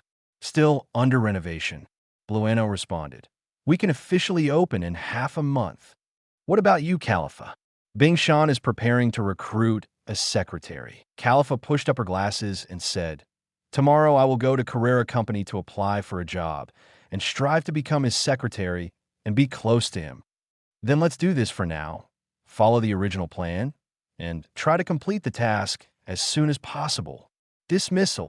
Turn around and leave. Liu Qi's cold eyes revealed indescribable perseverance. Since he couldn't practice in front of others during the day, he would double his practice at night. William, Rob Lucci, will never lose to you. Chapter 10 Shadow Revolution. Flexible Shadow Mage. In the mist without seeing the sun. There's something eerie and terrifying about the ship. A somewhat messy coast. Brush. A black figure kept moving there. Flying bat. The next moment, that dark figure. Suddenly, there were a lot of bats. Flapping lingling. They flapped their wings together and flew into the air. It swept to more than 10 meters away. Combined into human form again. Shadow Warrior. A low drink. On the rocks, not far away. William, who was 20 or 30 meters away from the Shadow clone, instantly switched places with the Shadow clone. As if teleporting, the Shadow clone appeared directly in the air. Moonwalk. White smoke bursts. He couldn't help but step on the air. Accompanied by bursts of air explosions, the whole person was constantly stuck in the air. Devil wings. In the blink of an eye, a large number of shadow bats flew by. They continued to gather and turned into huge black wings, appearing behind William. The demonic black wings flapped slightly there. Woo-hoo-hoo, accompanied by fierce wind pressure. William no longer stepped into the atmosphere, but directly jumped into the sky. The black wings were as if they were born with him, and he could control them easily. The whole person is flying freely in the sky. Brush. An astonishing speed, it flew around the entire terrifying ship. Too fast to see clearly. It's Lord William. It's really amazing. It's so fast, I can't see clearly at all. Island boat. The appearance of each one is no different from that of a real living person, and the zombies who are busy there are raising their heads. Looking at the flying figure in the sky, I was filled with wonder. But no one is surprised, because this is not the first time I've seen it. This adult has been trained like this. I'm so exhausted. I cannot make it. On the coastline, two figures, one large and one small, were sweating profusely and running desperately. Sweating like rain, I was panting from exhaustion. Astonishingly, they were Dr. Hagba and Perona, already sweating profusely, but I didn't dare to stop. You two, don't be lazy. High in the air, William looked down at them and said with a sneer, Otherwise, I will demote you to the lowest level of zombie soldiers. Just like those zombies, you will work nonstop day and night, responsible for transforming this island ship. No, I don't want to work like that every day. Perona's face turned pale. Gritting his teeth, he continued running. Staggeringly followed Perona. After 2 months of training, he seemed to have lost a lot of weight. Dr. Hogbugo, who was only slightly chubby, almost cried without tears. Why do I, a ship's doctor, have to follow the training? Stop talking nonsense, William said coldly. A ship's doctor who can't even protect himself. Do you want to be the first to be targeted by the enemy in the battle and be killed easily? Weak people are not qualified to survive on this ship. If you don't want to be a cadre, I can let your shadow take your place. William's callous voice. It made Perona and Hagba gugonum. I can only bite the bullet, continue training there, and run as hard as I can. Exercise your physical fitness. But in fact, compared to the weak chicken 2 months ago, although the strength of the two people cannot be said to have undergone earth-shaking changes. But his physical fitness seems to have increased significantly, and his combat effectiveness has been greatly improved. He was pulled up by William early in the morning and started a morning exercise that lasted for 2 or 3 hours, running at full strength around the Ship of Terror. Round after round, he still didn't fall down. He hasn't drained his energy yet. Snort. William said no more, flying over their heads. Return to the coast where I originally trained. Unknowingly, 2 months have passed since he killed Moria and became the new boss of this terrifying ship. And as I mastered the ability of paramecia, a shadow fruit, I became more and more skilled and handy. One after another, the zombies that lost their shadows and became corpses were resurrected by William one after another. But it is different from the original terrifying, ugly, and completely underworld-style zombie army. William directly eliminated the defective products that were rotten, missing arms and legs, and even physically weak. Only those corpses that were restored to their original appearance by Dr. Hogba Goo were left.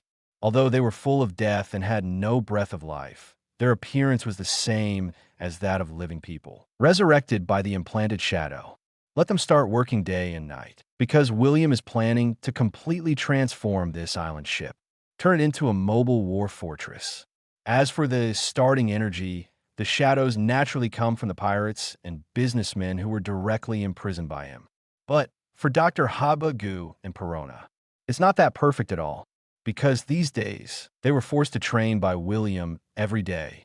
A strict practice plan was specially formulated, stipulating that the two of them should go from morning to night, morning, noon, afternoon, do high-intensity training every day. At the end of the day, the training time is more than 8 hours. Make them so tired that they want to lie flat on their backs. But facing William's inhumane punishment, he didn't dare to be lazy. Of course, William did not expect the two of them to become powerful generals and emperors. But as the only cadre on board the terrifying ship, he is not only comparable to generals, but also disasters. At least the level of the core cadres of the 4 emperors group must be there, right? You can't just kill him in a few strikes.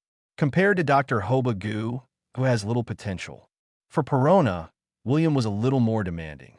At only 18 years old, she is not bad at talent and has greater potential. She was spoiled by being raised as a daughter by Moria.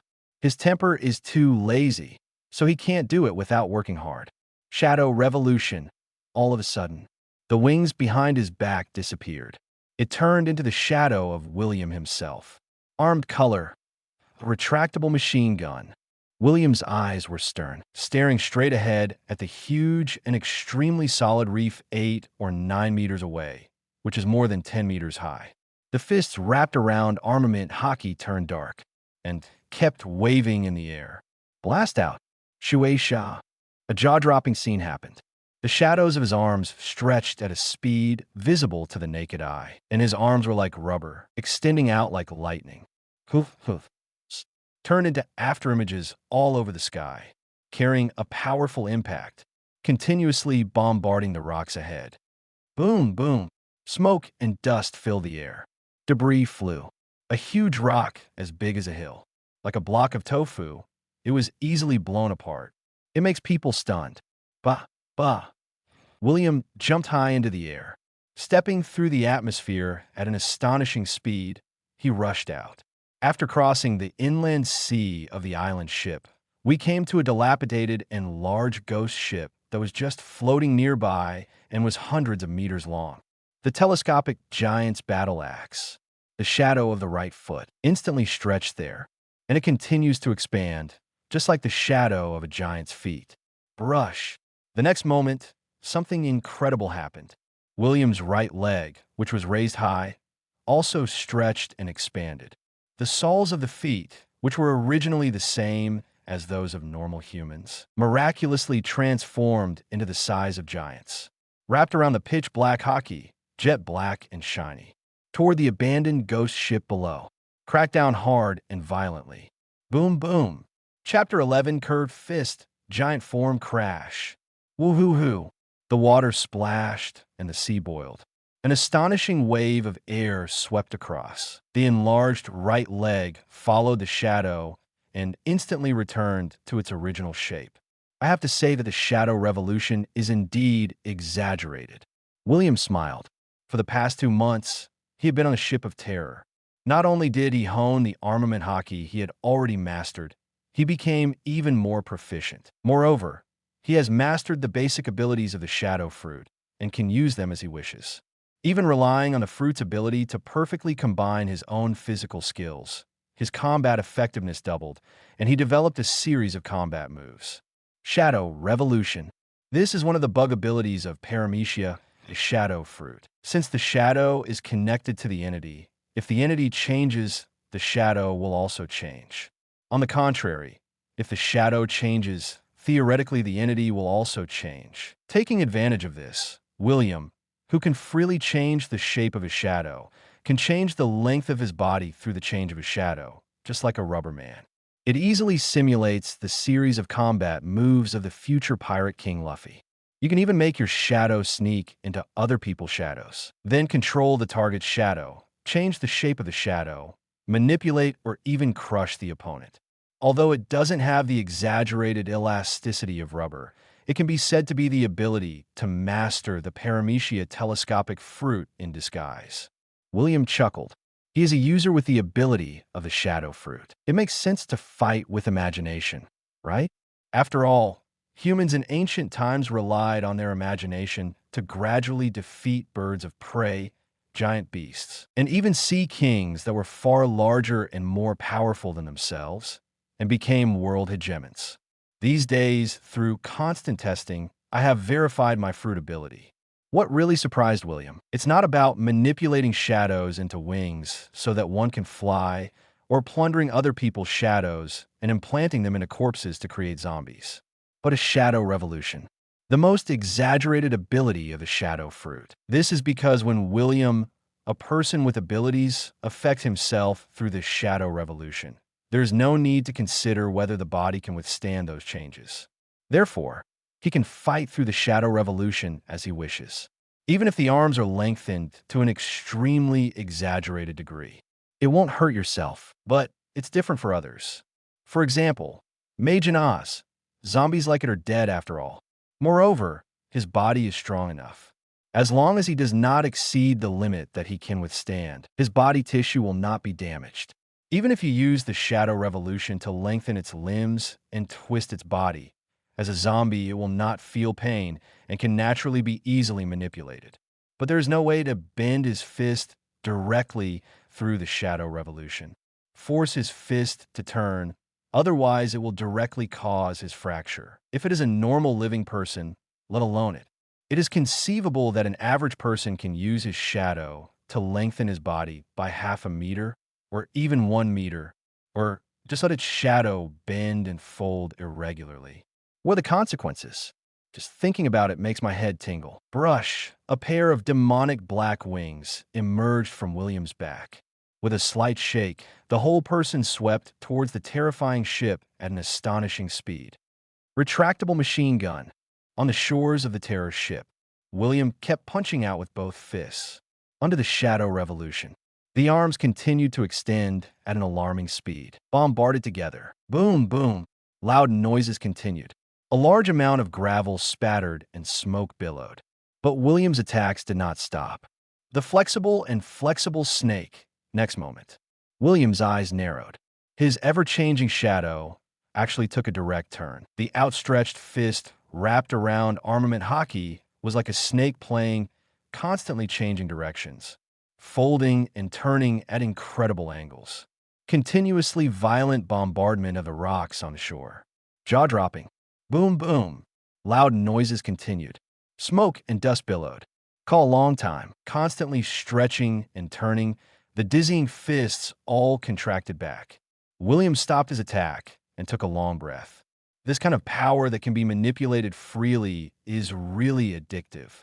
Looking at the messy coast, he couldn't help clenching his fists and showing an excited smile. Human bones, if you dare to fold or bend it like this, it will most likely break. Unless it is like Paramecia, rubber fruit, or people with abilities in the form of Ren fruit, phantom bee species, Nika, and some special demon fruit powers. As a person with the ability of Paramecia, a shadow fruit, when he used the shadow revolution to change himself, he had no concerns about this. His body will directly follow the changes of the shadow, and he will not feel pain at all, will not be hurt by it, and will not strain his muscles, bones, flesh, and other tissues. This is the most buggy part of a shadow fruit. In addition, he has practiced 6 types of physical skills such as finger pistol, paper arts, and iron body since he was a child, and has also mastered the secret of life return.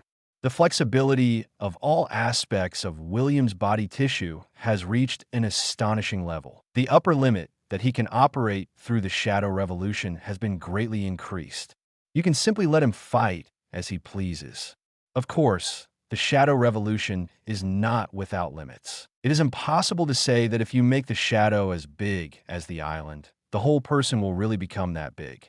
The performance of abilities is closely related to the physical quality of the ability user. Once it exceeds the limit that your body can currently bear, the body's tissues will collapse directly, with serious consequences. Shadow Revolution. Complete enlargement. Rested for a while, William clenched his fists. With a stern look in his eyes, he gave a low shout. Among the large number of zombie soldiers who were working, there were also the sweaty Perona and Habakugu who had just run not far away and looked at them in disbelief. Swipe dash. His shadow was enlarging there at a speed visible to the naked eye. And William's entire figure also underwent incredible changes. As the shadow grew larger, it expanded. Boom! In the blink of an eye, a figure no less than 20 meters tall stood there. William's veins bulged all over his body. His face turned red, and his aura was astonishing.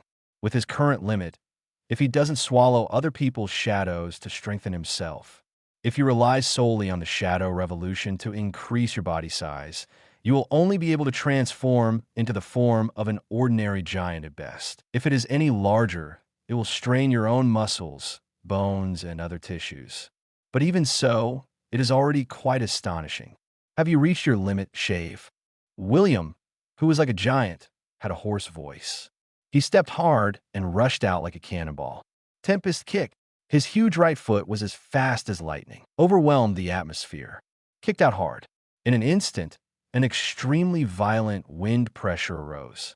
It swept away all the gravel, dust, and vegetation around it. Call out, in a blink. In the horrified eyes of Perona and Hagbagu, a crescent-shaped, huge, slashing wave appeared out of thin air. It was as fast as lightning and shot straight out of the air. It hit the sea in the distance. Unstoppable. Boom, boom. Crashing, crashing. Chapter 12, Shadow Giant. Practicing cheating device. That is, the sea was cut open. Gulu, what a power this is. It's just a monster.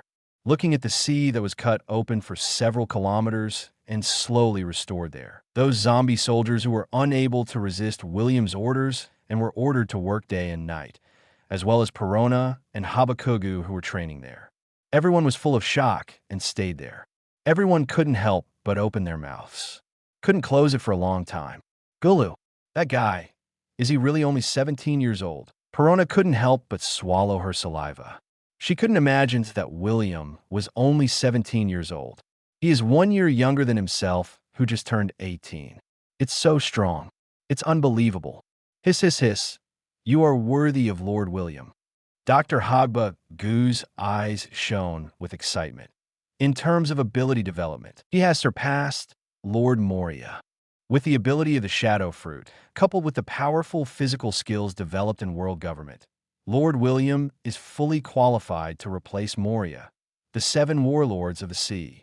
He had already made up his mind to follow Hell William. After acquiring the ability of Paramecia Repair Fruit, I was even more impressed by the opponent's courage. Now, he has witnessed the other party's powerful power with his own eyes. How can this not make Habakugu excited? The more powerful Mr. Williams shows, doesn't it prove that the future of their team is limitless and the more correct his choice is? Still a long way to go. William has been restored to his original state. His face was calm and not very proud. With his current strength, if he directly relied on the Shadow Revolution to enlarge himself and transform into a giant, the consumption would be extraordinary.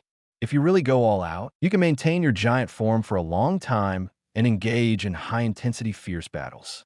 It is estimated that he will not be able to hold on for long, and his physical strength will be squandered to a great extent. More exercise is also needed. Of course, If you just use the Shadow Revolution to fight locally, it will become huge. There is no pressure on him. Easy. Furthermore, Shadow Revolution is just one of the abilities of the Shadow Fruit. Shadow Mage. William's eyes narrowed. The black shadow stood up and swelled. It turned into a humanoid shadow consistent with his own body shape. A pair of huge black fist marks were waved out in an instant. Boom, boom. The shadows of fists kept coming. Amidst the flying smoke and dust, lots of gravel flying. The materialized shadow fist continued to extend and contract, hitting the rocks ahead crazily. And don't keep turning. Sometimes like a greedy snake. Turn left and right to get around the block. Hit targets from incredible blind spots. Maneuver with ease. Dazzling. Shadow Giant. William crossed his arms and shouted lowly. Brush! Next moment, the Shadow Mage beside him flew out. The figure, which was about the same size as the main body and about 3 meters tall, suddenly expanded again. The extremely dark figure kept enlarging in size at a speed visible to the naked eye. In the blink of an eye, it turned into a dark shadow giant. Tempest kick. The giant right foot kicked out like lightning. Whoa! A loud roar broke through the air. A huge crescent-shaped slash appeared out of thin air. Phew! In an instant, the power of castration continued unabated. It hit the sea in the distance. Boom, boom. Crash. Splash room. A huge trench appeared. It was indescribably shocking. Coupled with the ability of the Shadow Fruit, the combat power exerted by the Shadow Clone is indeed extremely powerful. William touched his chin and evaluated. Furthermore, the Shadow Mage has advantages that the original body does not have. He is not afraid of any physical attacks and can ignore damage. Even because he is a shadow, he can change his form at will and be unpredictable. On the contrary, he can surprise and make things difficult for him. It's hard to defend yourself. Although the Shadow Clone can currently only be enlarged to the form of a giant, it is not yet possible to enlarge the shadow to be as exaggerated as a real island. But he believes that as he continues to further develop his fruit abilities, he will definitely be able to make the Shadow Mage even bigger. Demonstrate stronger combat effectiveness.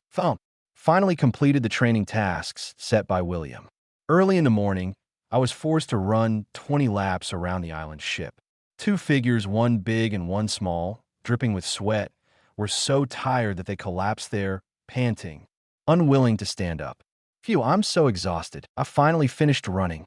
Perona was sweating profusely and panting. She had tears in her eyes, remembering the days when Moria was there so much. At least, that adult won't force them to exercise like this every day. 20 laps almost killed me. Dr. Hogbagu fell there, weakly shouting, Water! I want to drink water! 2 adults, please wait a moment right now. A ferocious-looking zombie soldier who was on standby hurriedly brought the water glasses to the 2 of them. But except for his skin being a little dark and dry, he is just like a normal human being. After being repaired and transformed by Paramecia Repair Fruit. Although they are still afraid of seawater and salt, they are not afraid of seawater or salt entering their bodies as long as they are not disemboweled or soaked directly in seawater. Because although they can still open their mouths to speak, the lower part of their throats are completely blocked. You too, you have to work hard. William wiped his sweat and said calmly, I have already taught you all the 6-style training methods. Don't let me down. Yes, Lord William. Both Perona and Hogcuba couldn't help but look solemn. Although there was a lot of pressure, William showed 6 moves. But it made the 2 of them jealous. If it can be mastered, not to mention being able to become as powerful as the other person. But at least I can protect myself. I don't know when I will be able to fully master all 6 postures. Perona is a little yearning for it. Don't be impatient, William touched her head and said with a smile. As long as you can honestly follow the practice plan I have set for you and train unremittingly, as your physical fitness continues to improve, I will have a way to speed up your practice. Real.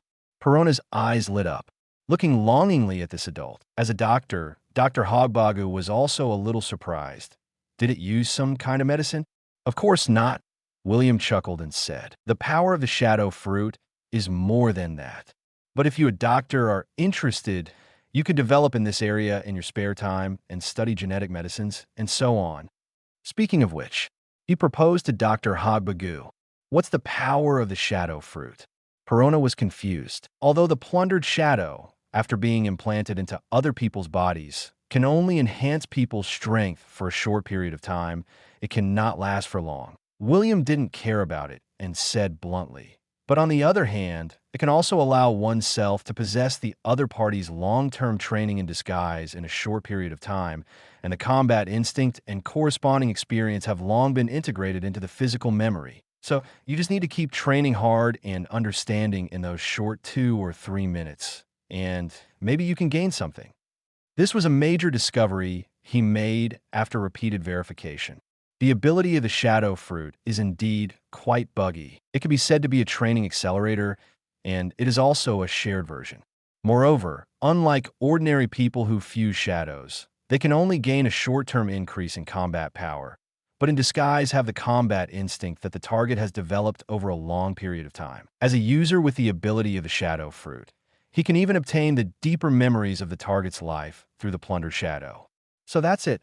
Perona and Hagbagu suddenly realized, if the plundered shadow is put into the body of a living person, it can enhance the opponent's combat effectiveness.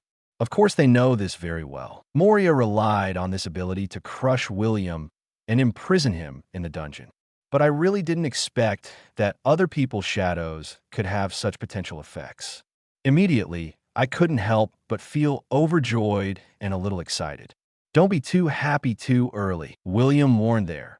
Although I can help you find a master of the 6th form of Grandmaster, plunder his shadow, and speed up your understanding of the skills of the 6th form.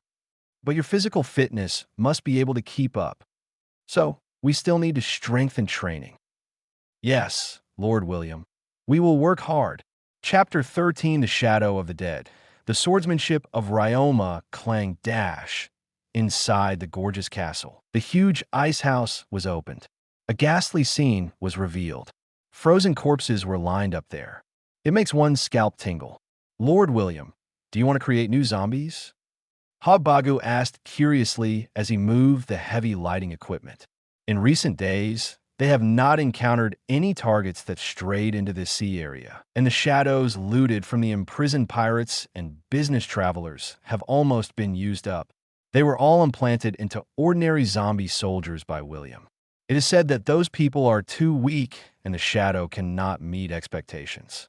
Only worthy of being the weakest zombie soldier. No, I just want to do an experiment. William shook his head, staring at these corpses with burning eyes. Many of these corpses from all over the world were strong men with considerable strength during their lifetimes. Among them, there's not only the body of Gekko Moria, the 7 warlords of the sea himself. There are also the corpses of Wanakuni's former famous dragon-slaying samurai and swordsman Ryoma, who once belonged to the Rocks Pirate, the infamous Captain John, and other strong men. After being repaired by Hagbagu, their bodies have been completely restored. Experiment. Perona and Hagbagu were curious, but when he saw the other party, he didn't say anything, so he had to obediently set up the equipment there and turn on a light source. For a moment, he watched William pick up the body of the swordsman Ryoma and place it in front of the bright light. A black shadow appeared there. The two of them were a little dazed. Sir William, do you want to rob the shadow of the dead? Unexpectedly, the other party wanted to rob the dead man's shadow. I heard Master Moria say that the shadow of a dead person is like a corpse that has lost its soul. It does not have any consciousness and cannot be effective. Hagbagu reminded there. The shadow of the dead can be cut out, but it's like losing a soul. Even if it's placed inside those corpses, it can't move. There is no way to create a conscious zombie. Why do you think that only the shadow of a living person has value? An incredible scene happened. As if tearing off a shadow-like sticker stuck to the ground, William pulled up the shadow of Ryoma's corpse. Looking at the outline of the corpse of the swordsman Ryoma, without any struggle, he said lightly, "Don't be misled by the so-called common sense. It will only limit your vision and imagination. Moria is I'm too arrogant, so I can't give full play to the power of the shadow fruit." Immediately afterwards, he manipulates his shadow. Let it be directly visualized and turned into a pair of sharp scissors. You're welcome to cut out the shadow of Ryoma's corpse. Brush. In the astonished eyes of Perona and Hogbagu, he directly put Ryoma's shadow into his body. Buzz. My whole body shook slightly. Seemingly enlightened, he stood there with his eyes closed. This is... Hogbagu's pupils shrank sharply. I understand. Sir William wants to obtain the swordsmanship of the swordsman Ryoma during his lifetime. Perona suddenly realized and cried out. Next moment, William opened his eyes. With a stern look, he took Ryoma's sword. The famous sword Kyu Shui ranked among the 21 great swords. Rang, cold light flashed, and the black knife with jagged patterns was unsheathed. An extremely fierce aura burst out from him. The hair on Hogbagu's and Perona's faces stood up in horror. It seemed that what he was facing was not the usual Sir William. Rather, he is a great swordsman who has been famous for a long time. Shadow Mage. In the surprised eyes of the two people, a black shadow flew out from William's feet. Shadow Warrior. Not long after, his entire body disappeared in an instant, replaced by a dark shadow, and a shadow that had already flitted outside the castle. Replaced position. In the open space outside the castle, William still had his eyes closed. He stood there for a long time, motionless. Nobody knows, at this moment in his mind, showing one incredible scene after another. A swordsman genius born in Wanakuni, Shimatsuki clan. He has been taught by famous teachers since he was a child. He has studied hard day and night and practiced diligently. When he was young, he was arrogant and high-spirited, constantly challenging the famous swordsmen of Wanakuni. He even killed the flying dragon that caused trouble in the sky over Wanakuni and attacked the town, and was known as the dragon-slaying samurai, even when facing those powerful enemies. He never flinched, but became more courageous as he fought, constantly breaking through his own limits and defeating powerful enemies one after another. In the battle with those strong ones, although he often won, he was inevitably injured. He also received permanent scars on his face and lost one eye, becoming a one-eyed warrior. He was deeply ashamed and reflected on himself all the time. I think this is caused by my lack of spiritual practice. Instead of relaxing in the glory and adulation, he honed his sword skills even harder. Finally, in his prime, he became a master of swordsmanship. Refined saber Kyu Shui into a black sword. Became a veritable great swordsman. Any enemy was quickly chopped to the ground in a flash, easily ending the battle. Admiral, who once fought against the naval headquarters alone, single-handedly stopped the world government and pirates who wanted to invade Wanakuni. He never failed in his life and became famous at home and abroad. Lord William. Wait until Hobakuba and Perona ran out of the castle one after another. William, who was standing there, suddenly opened his eyes. Is this the past of the swordsman Ryoma? His eyes were stern. The whole person has an astonishing aura and is somewhat sharp. It was as sharp as an eagle, making it impossible to look directly at it. Bah. Stomping your feet, stepping into the atmosphere, he surged into the sky. Holding the black knife Kyu Shui in his hand, he suddenly drew a swift trajectory. Ichiryu Filong. Call out. A loud roar broke through the air. A fiery slash. It transformed into a swift, flying dragon, where it spread its teeth and claws and galloped out like lightning. Boom! Rocks flew and smoke filled the air. A ravine of about 10 meters or so appeared there. Although the scene was far less than before, William used Shadow Revolution to make himself huge and then unleashed the Tempest Kick. But it's also frightening. Chapter 14. Emission. Captain John's Treasure. This is Flying Slash. Witnessing this amazing scene, Hogbagu and Perona could not help but open their mouths, a little shocked. In these days, William has never shown any sword skills in front of them. The swordsman Ryoma has been dead for so long. Can his shadow also increase his combat power? It seems that my guess was correct. A tall figure, falling steadily to the ground. William, who was standing with a knife, showed an excited smile. The shadow of a dead person, although it may be because the host is dead, is not as effective as the shadow of a living person and cannot enhance the exaggerated combat power. But it allows me to obtain some of the impressive memories of the other person's life. Through Ryoma's shadow, he received part of the other person's memories during his lifetime. Not only did he acquire the swordsmanship of the Shimotsuki clan, but he also acquired the training methods and related experience of a mission. He already had a rough idea of how to become a real black sword. If you practice it, you will get twice the result with half the effort. Brush! A humanoid shadow flew out of the body and flew straight towards the castle. But William didn't stop. Let it return to the corpse of the swordsman, Ryoma. It's so amazing. Hogbagu came forward. Full of excitement, he grinned and said, I didn't expect the shadow of a dead person to have such an effect. Master William, you are so amazing. Perona is filled with adoration. At the same time, it's also exciting.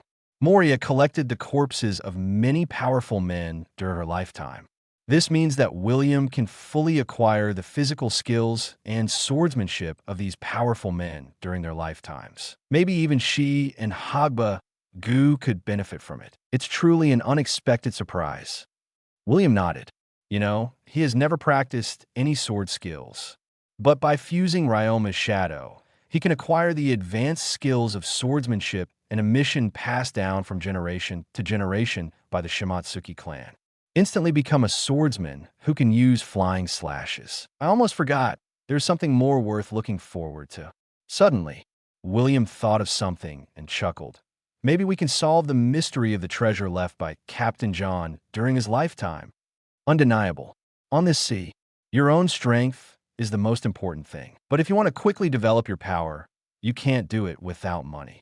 As a time traveler, relying on the information in my mind about treasures such as Sky Island, Golden Land, and Giant Clam Island, as well as the corpses of these powerful men, may have memory information about where their treasures were buried during their lifetimes. There should be no need to worry about the financial resources needed to develop one's power. Really, Captain John's treasure? Hearing this, Perona and Habuba couldn't help but their eyes shone. Legend has it that Captain John loved money as much as his life. He collected a large amount of treasures during his lifetime and buried them in unknown places. There is a lot of false information about Captain John's treasure circulating on this sea. To this day, no one can solve the mystery of Captain John's treasure. But Lord William was able to obtain some relevant memories by relying on the shadow of Captain John's body. Maybe we can really find the whereabouts of John's treasure. Just try and you'll find out. William said with a smile. Sheath the black sword and autumn water. He took Perona and Habuba back to the cold storage of the castle. Placed the corpse of his swordsman Ryoma. Follow the same rules. Soon there was the shadow of Captain John's body. Cut it out. Brush. Captain John lost consciousness and showed no sign of struggle. It was easily integrated into William's body. A powerful aura emanated from him. After all, no matter how you say it, he was once a great pirate who was famous in the sea. Captain John's strength during his lifetime was even inferior to legendary monsters such as Whitebeard, Golden Lion, and Big Mom. But as one of the officers of Rock's pirate, also determined not to be too weak. Scenes of amazing memories kept reappearing in William's mind. This is a pirate captain who loves money as much as his life, drinks as much as his life, is extremely cruel and stingy, and treats and exploits his subordinates excessively. Treasure hunts and plunders that are full of thrills and excitement every time, leaving people with unforgettable memories. The fight with the pirates, the fight with the Marine. More than 30 years ago, when the Rock's pirate disbanded, they took away a large amount of the Rock's pirate's treasures and left Beehive Island. In the end, all the treasures he had spent most of his life collecting were buried on an island in the Grand Line. Moreover, being cautious by nature and not trusting anyone, he divided the complete treasure hiding place into two parts, made an armband and treasure map, and killed all the pirates involved in burying the treasure on the spot. But after a drunken incident, unfortunately, the captain's subordinates, who were extremely afraid and resentful of being treated harshly, rebelled, poisoned, and assassinated. Sure enough, I do not know how long it has been. William opened his eyes and chuckled. These corpses are indeed treasures of immeasurable value. He looked at Haba, Gu, and Perona, who were looking at him with blazing eyes and full of expectation. He smiled and said, I already know the location of the treasure roughly. It's over in the New World, so there's no need to be in such a hurry. That's great. Chapter 15, Knows Singer Brookham. Too delicious. Why didn't you think the food these guys cooked was delicious before? Time flies. In a blink of an eye, it was already noon. Zombies with Grandmaster's cooking skills have already prepared a sumptuous lunch for them. Barbecue, dishes, desserts, juices, drinks. The aroma is tangy. It's not just two big men, William himself and Dr. Habagu. Even Perona, the Princess Mononoke, couldn't be restrained and gobbled it up. However, within a short time, she and Habagu were unable to eat anymore. My belly is swollen. All I could do was watch William, feasting there. Moreover, there was a lot of food being served constantly. That exaggerated appetite. Jaw-dropping. Grr. Grr. All of a sudden, William's bulging belly. It flattened down in an instant, and then continued to enjoy the food, taking in the energy and nutrients in food to supplement the consumption caused by high-intensity training. On weekdays, when he is not in a hurry, although he eats an astonishing amount, he does not devour everything, but enjoys the delicious food there. This is also one of his hobbies in life. Isn't it just for enjoyment that people live? I work so hard that I want to make progress, become stronger, and control my own destiny. Isn't it just to enjoy life better? He will not become an ascetic. The will to work hard 200 times beyond ordinary people and practice hard. For the sake of ambition, for the sake of becoming stronger, he does not hesitate to risk his life, the courage to risk everything, the madness of putting everything on the line. He has all of these. But there is no need to push yourself so hard and become a complete slave to strength. When it's time to enjoy, he won't treat himself badly. Every time, Sir William's belly feels like a bottomless pit. Perona complained there. These days, similar scenes have happened so many times that she is used to it. Having mastered the return of life, it's like eating as much as you want without fear of getting fat. Dr. Habagu, who was almost unable to walk, hugged his round belly and bared his teeth in envy. By the way, Perona just swallowed a large piece of bone-in meat. After taking a sip of juice, William remembered something and asked Perona directly, Have you found that brook? These days, he lets the opponent use the ghost fruit's ability at their leisure. Send the ghost outside to find the whereabouts of Brook, the nose singer. I found it. I just found it early this morning. I've been letting the ghost of negativity keep an eye on me. Perona on the side said confidently, That guy is right in front of our ship's course. But Mr. William, is it really necessary to recruit that guy? Dr. Habagu was full of confusion and said with a strange smile, Hiss, hiss, hiss, if you ask me, just plunder his shadow. Already, in his opinion, Brook's strength is mediocre. There's nothing worth recruiting. It's better to just plunder its shadow and resurrect a zombie general. After all, the corpses of those zombie generals have now been perfectly repaired by him.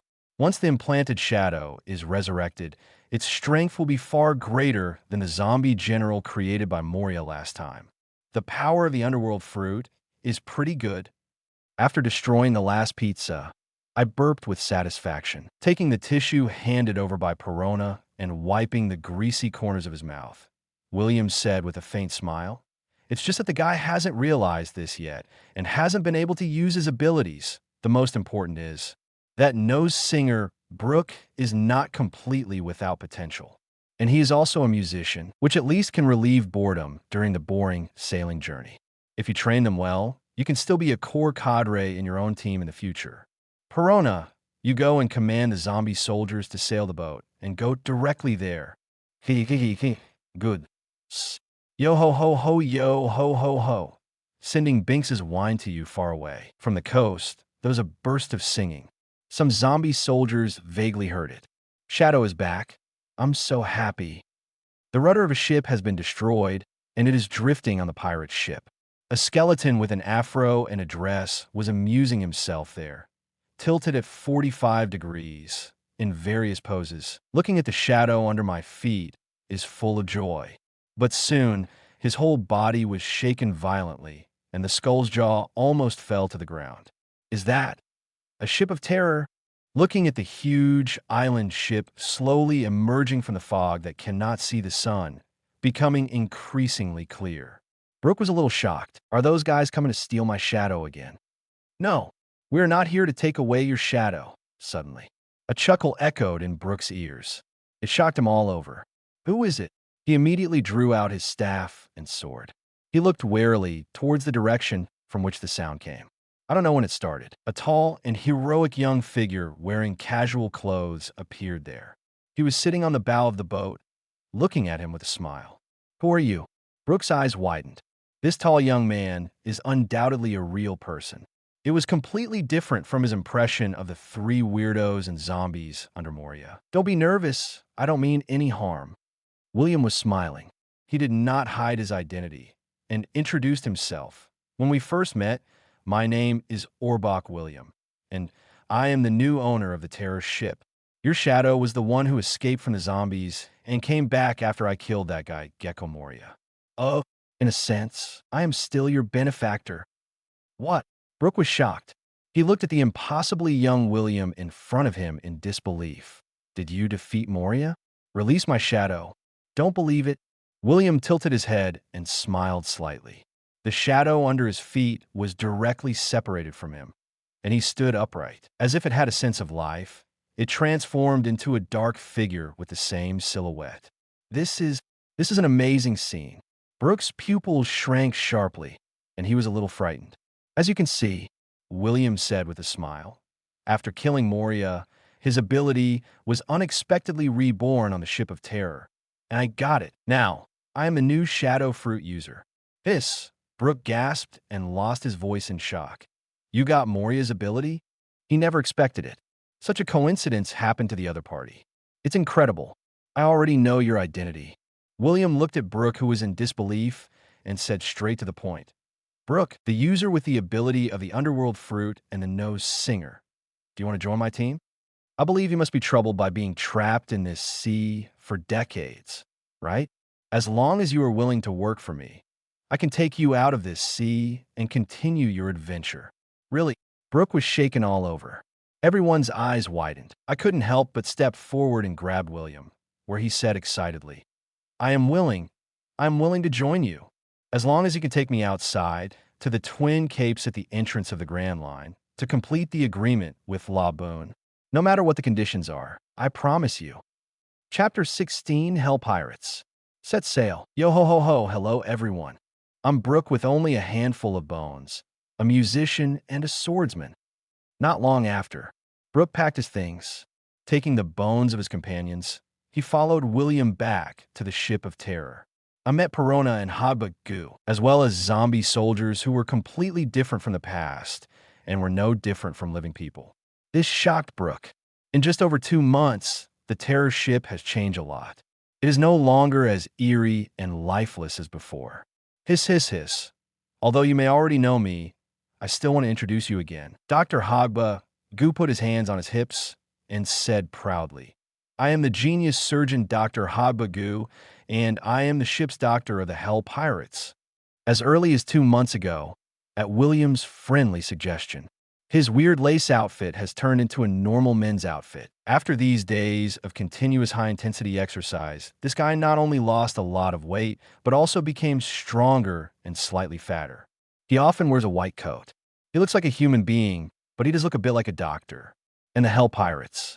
It is a new pirate group established by William borrowing the shell of the Moria Pirates. Originally, I wanted to call them the Shadow Pirates, but it didn't feel right, so I changed them to the Hell Pirates. Nanny? Are you the pervert Hobaku? Brook's jaw almost dropped to the ground when he looked at Habagu, who had lost a lot of weight and his image had changed drastically. Is this really the guy in his impression, wearing lace and as fat as a ball? Hey, what do you mean? Guba bared his teeth and glared in dissatisfaction. Oh ho ho ho. I'm sorry, I said the wrong thing. Brook politely apologized. At the same time, he looked at Dr. Habagu, who looked ordinary but very energetic, and sighed with emotion. You have changed a lot. You look even more handsome. The other party has changed so much. It was obviously brought by the mysterious Lord William. Hiss, hiss, hiss. For the sake of you praising me, I won't care about what you just said. Being complimented by Brook.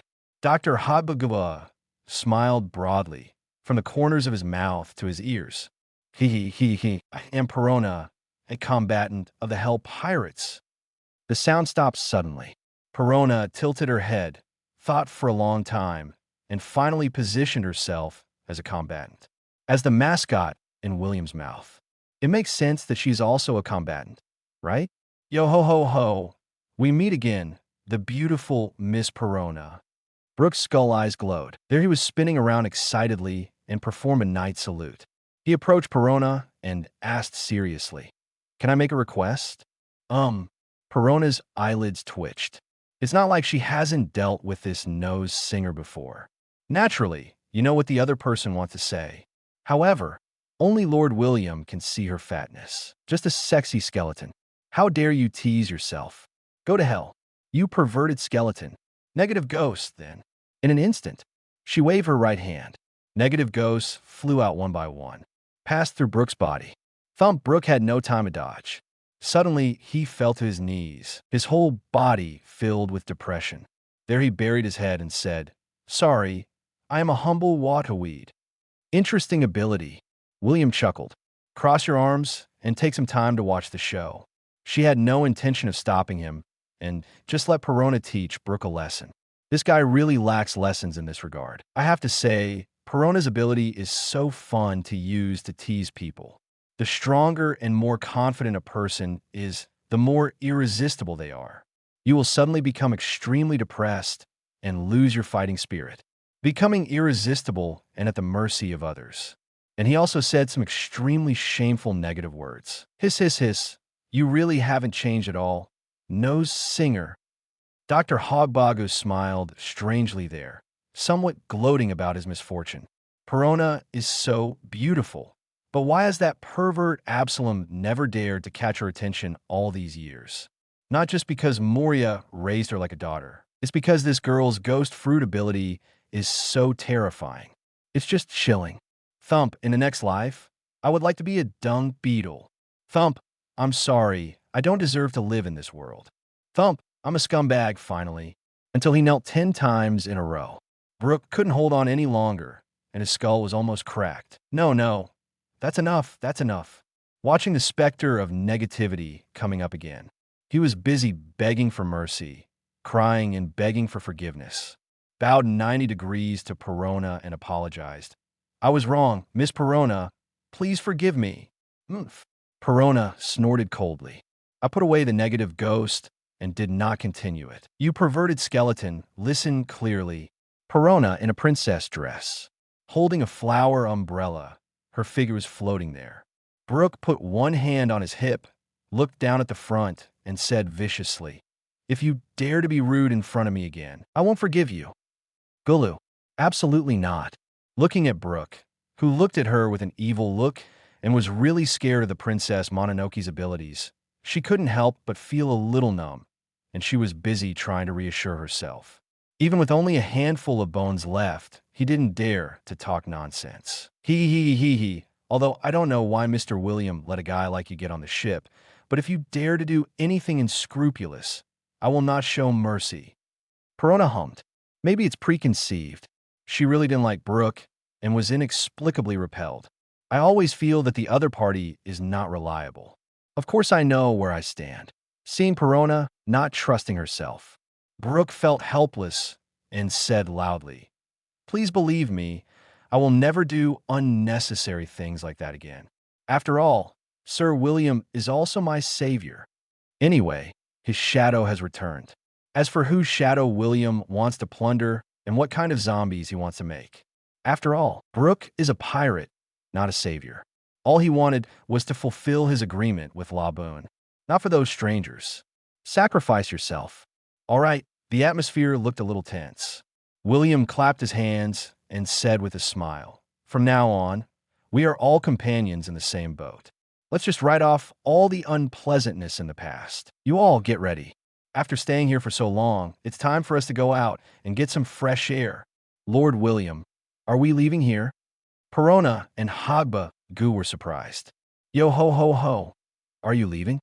Brooke was even more excited. After more than 40 years, he could finally leave this hellish place. Jaha, I'm not that guy from Moria. William crossed his arms. He looked high-spirited and said with a smile, "Of course it's impossible to waste time in this dark place like his abandoned house that was hit and lost its ambition all day long. Just think of it as our first trip since the formation of the Hell Pirates. He has stayed here for the past 2 months to develop the ability of the Shadow Fruit. Now the initial development of the fruit's ability has come to an end. Naturally, we have to start the next step of the plan. Go to the Grand Line entrance first and fulfill Brooke's wish." William already had a preliminary plan and said, "Recruit a few more potential partners. If the team wants to grow and develop, we can't just rely on a few of us. It just so happens that among the treasure maps Moria left behind, I've already deciphered one, so I just want to take it out."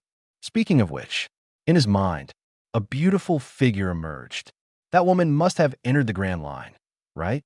He remembered that he had heard about the other party when he was at CP9 a few days ago. Someone discovered traces of the son of the devil near the entrance of the Grand Line. Marine and CP agents heard the news and rushed to arrest him, but he escaped.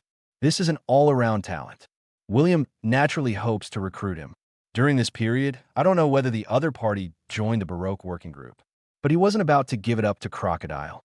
At worst, grab it. Treasure map. Hee. Treasure hunting. I like it so much. Oh ho ho ho. Thank you so much, Sir William. Chapter 17, The Resurrected Moria. Little ones, let's set sail. Oh, dusk. Following William's orders, the zombie soldiers who were in charge of the helm began to get busy one after another. Crash dash, clang bang bang bang bang bang bang bang bang on the ship of terror. The huge rudder began to turn. The exaggerated iron rope makes a clanging sound that makes people break out in a cold sweat. The huge sails were pulled down directly by the zombie soldiers. This outrageously large island ship began to sail slowly away into the distance. Lord William, where's our first destination? Looking at a zombie soldier with Grandmaster's navigation skills, he was rummaging around holding a large number of record pointers. These record pointers were naturally plundered from the ships of pirates and business travelers in the past. What can be left behind are permanent record pointers directly pointing to a certain island. The location of the treasure is on Bucklow Island, adjacent to the entrance of the Grand Line. In addition, we have to go to the Twin Capes to fulfill that Guy Brooks wish. Naturally, William already had a rough itinerary plan. He raised the treasure map in his hand and said with a smile, "According to the route, we will first stop by Gaia Island in the middle half of the Grand Line. After all, if you want to develop your power, how can you do it without someone under your command? In addition to the all-around talent son of the devil Nico Robin, we have to recruit a few more potential guys no matter what. In the future, even if his right-hand man is not up to the level of the Pirate Emperor, he must still be worthy of his name and be able to confront Admiral head-on, right? After taking out the treasure buried there, follow the path through the comm belt and enter the East Blue to find a few potential partners. As for whether to go to South Blue next, we still need to see the specific situation. Over there on Guy Island, the legendary Golden Land, it was naturally impossible for William not to be interested. If nothing else, God Enel has already occupied the place. With the ability of Paramecia, Shadow, Fruit, and mastery of Conqueror's Haki, he is confident that with his current strength, he cannot be afraid of the opponent. But it may not be that easy to subdue the rebellious and arrogant Enel with absolute strength. After all, they're all Logia Thunder Fruit's abilities, and there is no way to deprive them of their abilities. If possible, William still hopes to recruit the other party, but it depends on the situation. Lord William, shall we sail under the flag of Lord Moria? Perona suggested there. How about changing to a small boat and setting off in a low-key manner? Indeed, if your identity is accidentally exposed, or the news of Moria's death is known to those guys in Marine. Dr. Habakugu is also a little worried. This thriller bark is too ostentatious. In the eyes of the world government and Marine, Gekko Moria must have become a symbol of the 7 warlords of the sea. No matter where it appears, it is bound to attract the attention of all parties. Does Sir William have any special identity?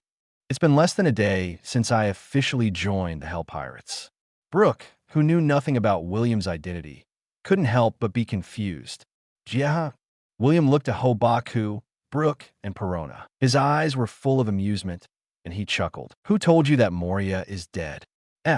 The three people, and even the zombies, couldn't help but shrink in their gazes.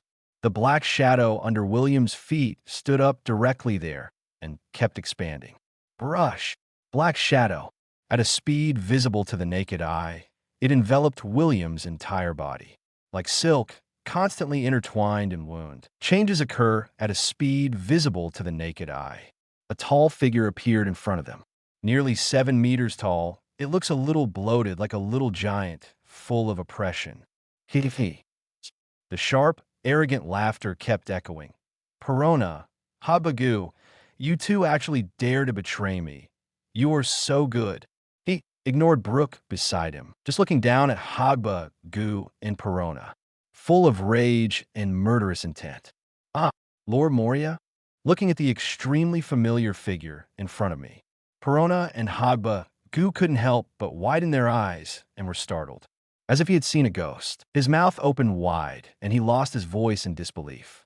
At the same time, his complexion turned pale, breaking into a cold sweat.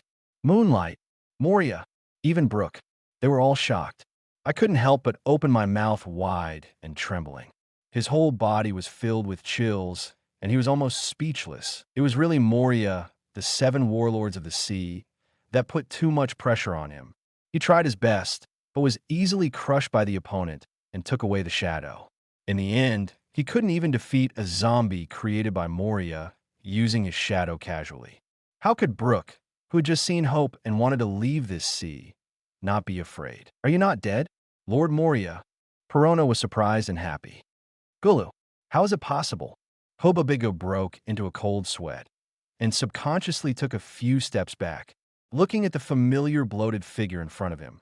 He couldn't help but swallow his saliva and turn pale. Moria, sir, aren't you dead? He seemed a little panicked. Yeah, how?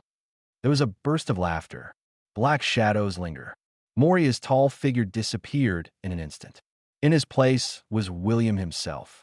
He looked at Perona, Brooke, and Habagu with a smile. Do you think Marine can recognize him? Chapter 18 Phantom? Gale Swordsman? Wait, Master William.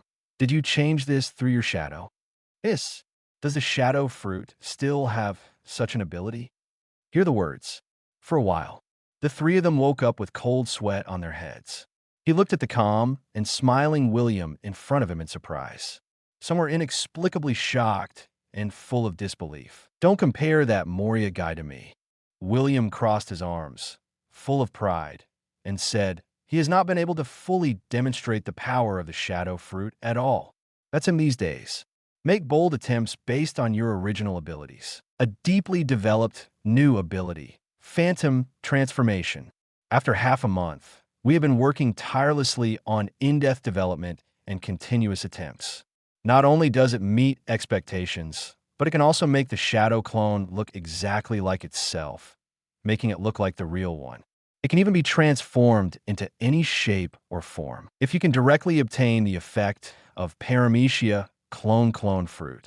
After all, even Paramecia string fruit's ability can develop string clones that are difficult to distinguish between true and false, and Logia, sparkling fruit, can create a bunch of light clones. There is no reason why the shadow fruit's ability cannot do this. Phew, I was almost scared to death by you, Sir William. It was confirmed that the Moria just now was really transformed by William. Dr. Habagu and Perona both collapsed on the ground, patting their chests, and their backs were soaked in cold sweat. My heart is almost beating out, even though I don't have a heart. Yo ho ho ho. Even Brooke, who only has a handful of bones left, is no exception. They were really scared. She thought that Moria was not dead, so she used the unknown ability of the shadow fruit to seize William's body. I also thought for a while that Moria's shadow fruit ability was too special and she never really died. She just faked her death by pretending to be William's shadow and deceived everyone. Even Perona, in her heart of hearts, she hopes that Moria, whom she regards as an adoptive father, is really alive. But the scene just now was too terrifying, completely unprepared. I really didn't expect that the shadow fruit actually has such an ability. After a while, after regaining his composure, he was amazed. Hagba Gu couldn't help grinning and said excitedly, "But in this way, the fake can be mistaken for the real. After all, Moria is a user of the shadow fruit. And Sir William, you are also a user of the shadow fruit. This means William could definitely wear the skin of Gekko Moria, the 7 warlords of the sea, being fair and above board, taking them to sail freely all over the world. Not only can scare the pirates, but even Marine can't take action against them. It would be great." Perona couldn't help but her eyes lit up. Without Marine taking action against them, how many of the pirates in the first half of the Grand Line are their opponents? Yo ho ho ho. As expected of Sir William, he can actually do such an exaggerated thing. Brooke was also a little surprised. The Gekko Moria just looked like a real person. It gave them a great sense of oppression. After all, for now, the identity of 7 warlords of the sea is still of great use. If you don't use it, it will be in vain. William nodded. I have to say that the skin of 7 warlords of the sea is still very useful. When needed, take it out and wear it. When not needed, throw it aside. Anyway, in addition to Perona and Hagba Gu, there are also those zombie soldiers who obey orders. Not many people knew that Gekko Moria had already been killed by him. The pirates and business travelers who had some knowledge were all locked up in the dungeon by him. Moreover, the shadow was taken away. Time waits for no one. William clenched his fists. He believes that as long as he endures loneliness and lies low-key for a year or two, when he fully develops the ability of shadow fruit, he will continue to draw on the shadows of those strong people and practice unremittingly, honing his physical skills, swordsmanship, and even conqueror's haki to become more proficient. His own strength will surely usher in a huge leap. At the same time, the forces under his command can also develop and grow under the eyes of Marine by relying on the skin of 7 warlords of the sea. What if Marine and world government find out? He has been unwilling to be mediocre and ambitious from the beginning, determined to step on this sea. Sooner or later, he will break into the new world. Face those monsters head on. Fight for the throne of Pirate Emperor. Yo-ho-ho, it's great. The next morning, looking at the red sun in the distant sky. In order to fulfill the agreement with Whale Laboon, Brooke, who chose to join William's army and was left with only a handful of bones, was moved to tears. I finally came out. Yes, not long ago. The terrifying ship that has been hiding in the Devil's Triangle for several years has left this sea area for the first time. 6854, 6855, 6856, waving dumbbells that were as high as a hill and as heavy as a jerk.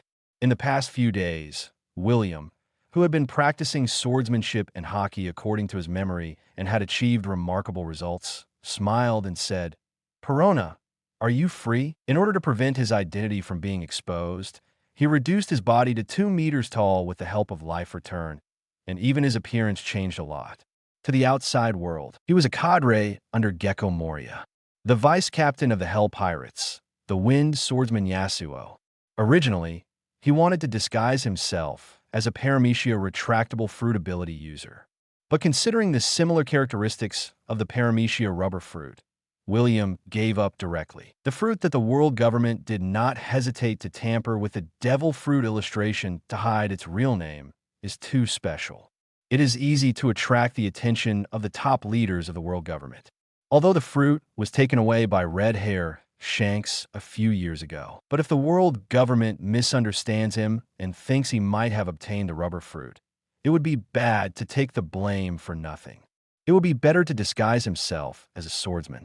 Anyway, he has the important memories of swordsmen such as Ryoma and Captain John. With his strong physical fitness and considerable talent in swordsmanship, he is more than qualified to be a swordsman. If he is willing to work hard, he may become a real swordsman in the future.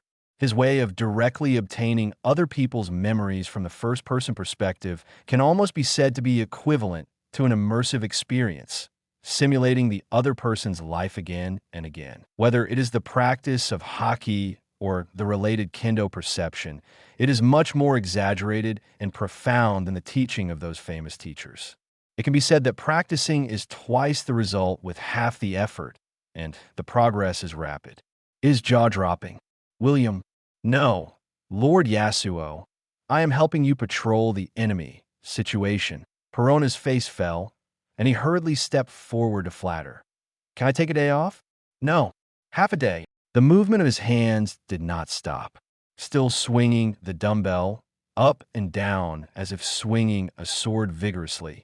William turned his head without blushing or panting and looked at the other party with a smile. Are you bargaining with me?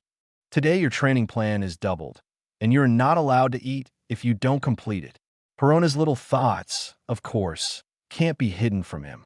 There are special raptor zombie soldiers responsible for patrolling the enemy situation, and she, the ghost princess, is not needed. This girl just wants to be lazy. Not satisfied? Then double it again. No, I will go to practice immediately. Perona made a bitter face. The consciousness that left the body returned to the body in a hurry, together with Dr. Hogubigu, who had already consciously trained on the side, continuously hitting the wooden stake in front of him. Way, Lord Yasuo, is there anything I can do? Brooke scratched his head. Even William, the boss, worked so hard. Everyone was training, which made him a little embarrassed. Since you think you have too much free time, then let me fully see the strength of your new member. William looked at him and said indifferently, no problem. Chapter 19, The Crushed Brook, The Fruit of Hell? Then, please give me some advice, Sir William. The ship of terror moved slowly. On the wide training field, a skeletal brook performed a knightly salute with a staff and sword. Shadow Mage, William, who was training there, didn't talk nonsense, and the shadow figure under him stood up. He flew directly in front of Brook. Brook's pupils shrank sharply. Shaving, finger pistol. For a moment, Shadow Mage didn't give him any time to prepare and took action directly. Wait! Brook's hair stood on end. Retreat subconsciously, but it was too late. His chest was mercilessly pierced by the Shadow Mage. The next moment, the black shadow's sharp right leg swept away. Come!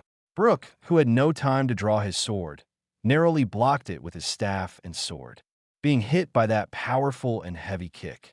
It was so shocked that it flew back. It was such a close call, I almost got penetrated. Look at the transparent finger holes on the front and back of the dress.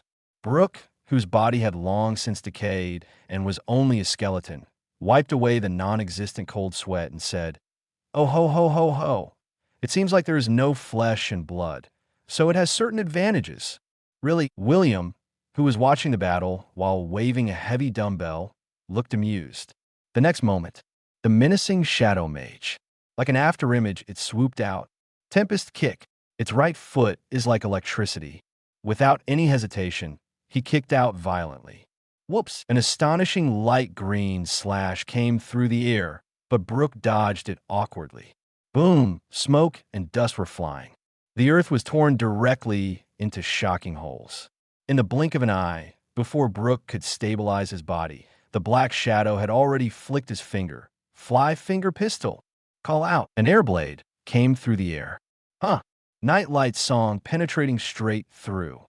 Brook, who was barely able to react to the Shadow Mage's release, did not sit still and wait for death. The sharp sword was drawn out in an instant. Thrust out. Come. Spark sputter. The staff knife collided with the air blade.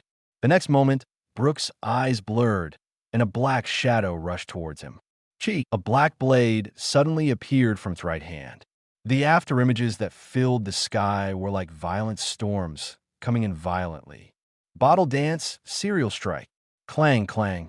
The sound of gold and iron clashing continues. The extremely sharp shadow knife kept colliding with Brook's staff knife. Hagba, Gu, Perona, and the zombie soldiers who were training on the side were all attracted by the movement and looked over. They were all a little surprised. Brook was constantly forced back. The sword's momentum was completely messy. William's Shadow Mage appears to be at ease and relaxed. Even though he has released a lot of water, Brook is still forced to scramble. There is a judgment between the two. Although the strength is a bit lacking, it's still okay as a junior cadre. William, who is multitasking, training, manipulating the Shadow Mage, and fighting with swords, nodded slightly. Not surprising. After all, from the beginning, he doesn't have high expectations for Brook's strength. By Gus sanding arrow tail chop soon, Brook, who was at the end of his rope, gritted his teeth and launched the final offensive against the Shadow Mage. His body looks like electricity, and he swings out his staff and sword. Paper arts. Between the electric light and flint, Shadow Mage is as thin as paper flying in the wind. No more novels? Take part in the voting. The most requested novels and those with the most likes will be chosen for publication on euroaudiobooks.com. There, I can upload as much as I want without the risk of receiving a strike. Our 18 novels and other content that exceed what is morally acceptable are only published on Patreon or the free novels page. Remember, the site is funded by donations on Ko-fi and Patreon memberships.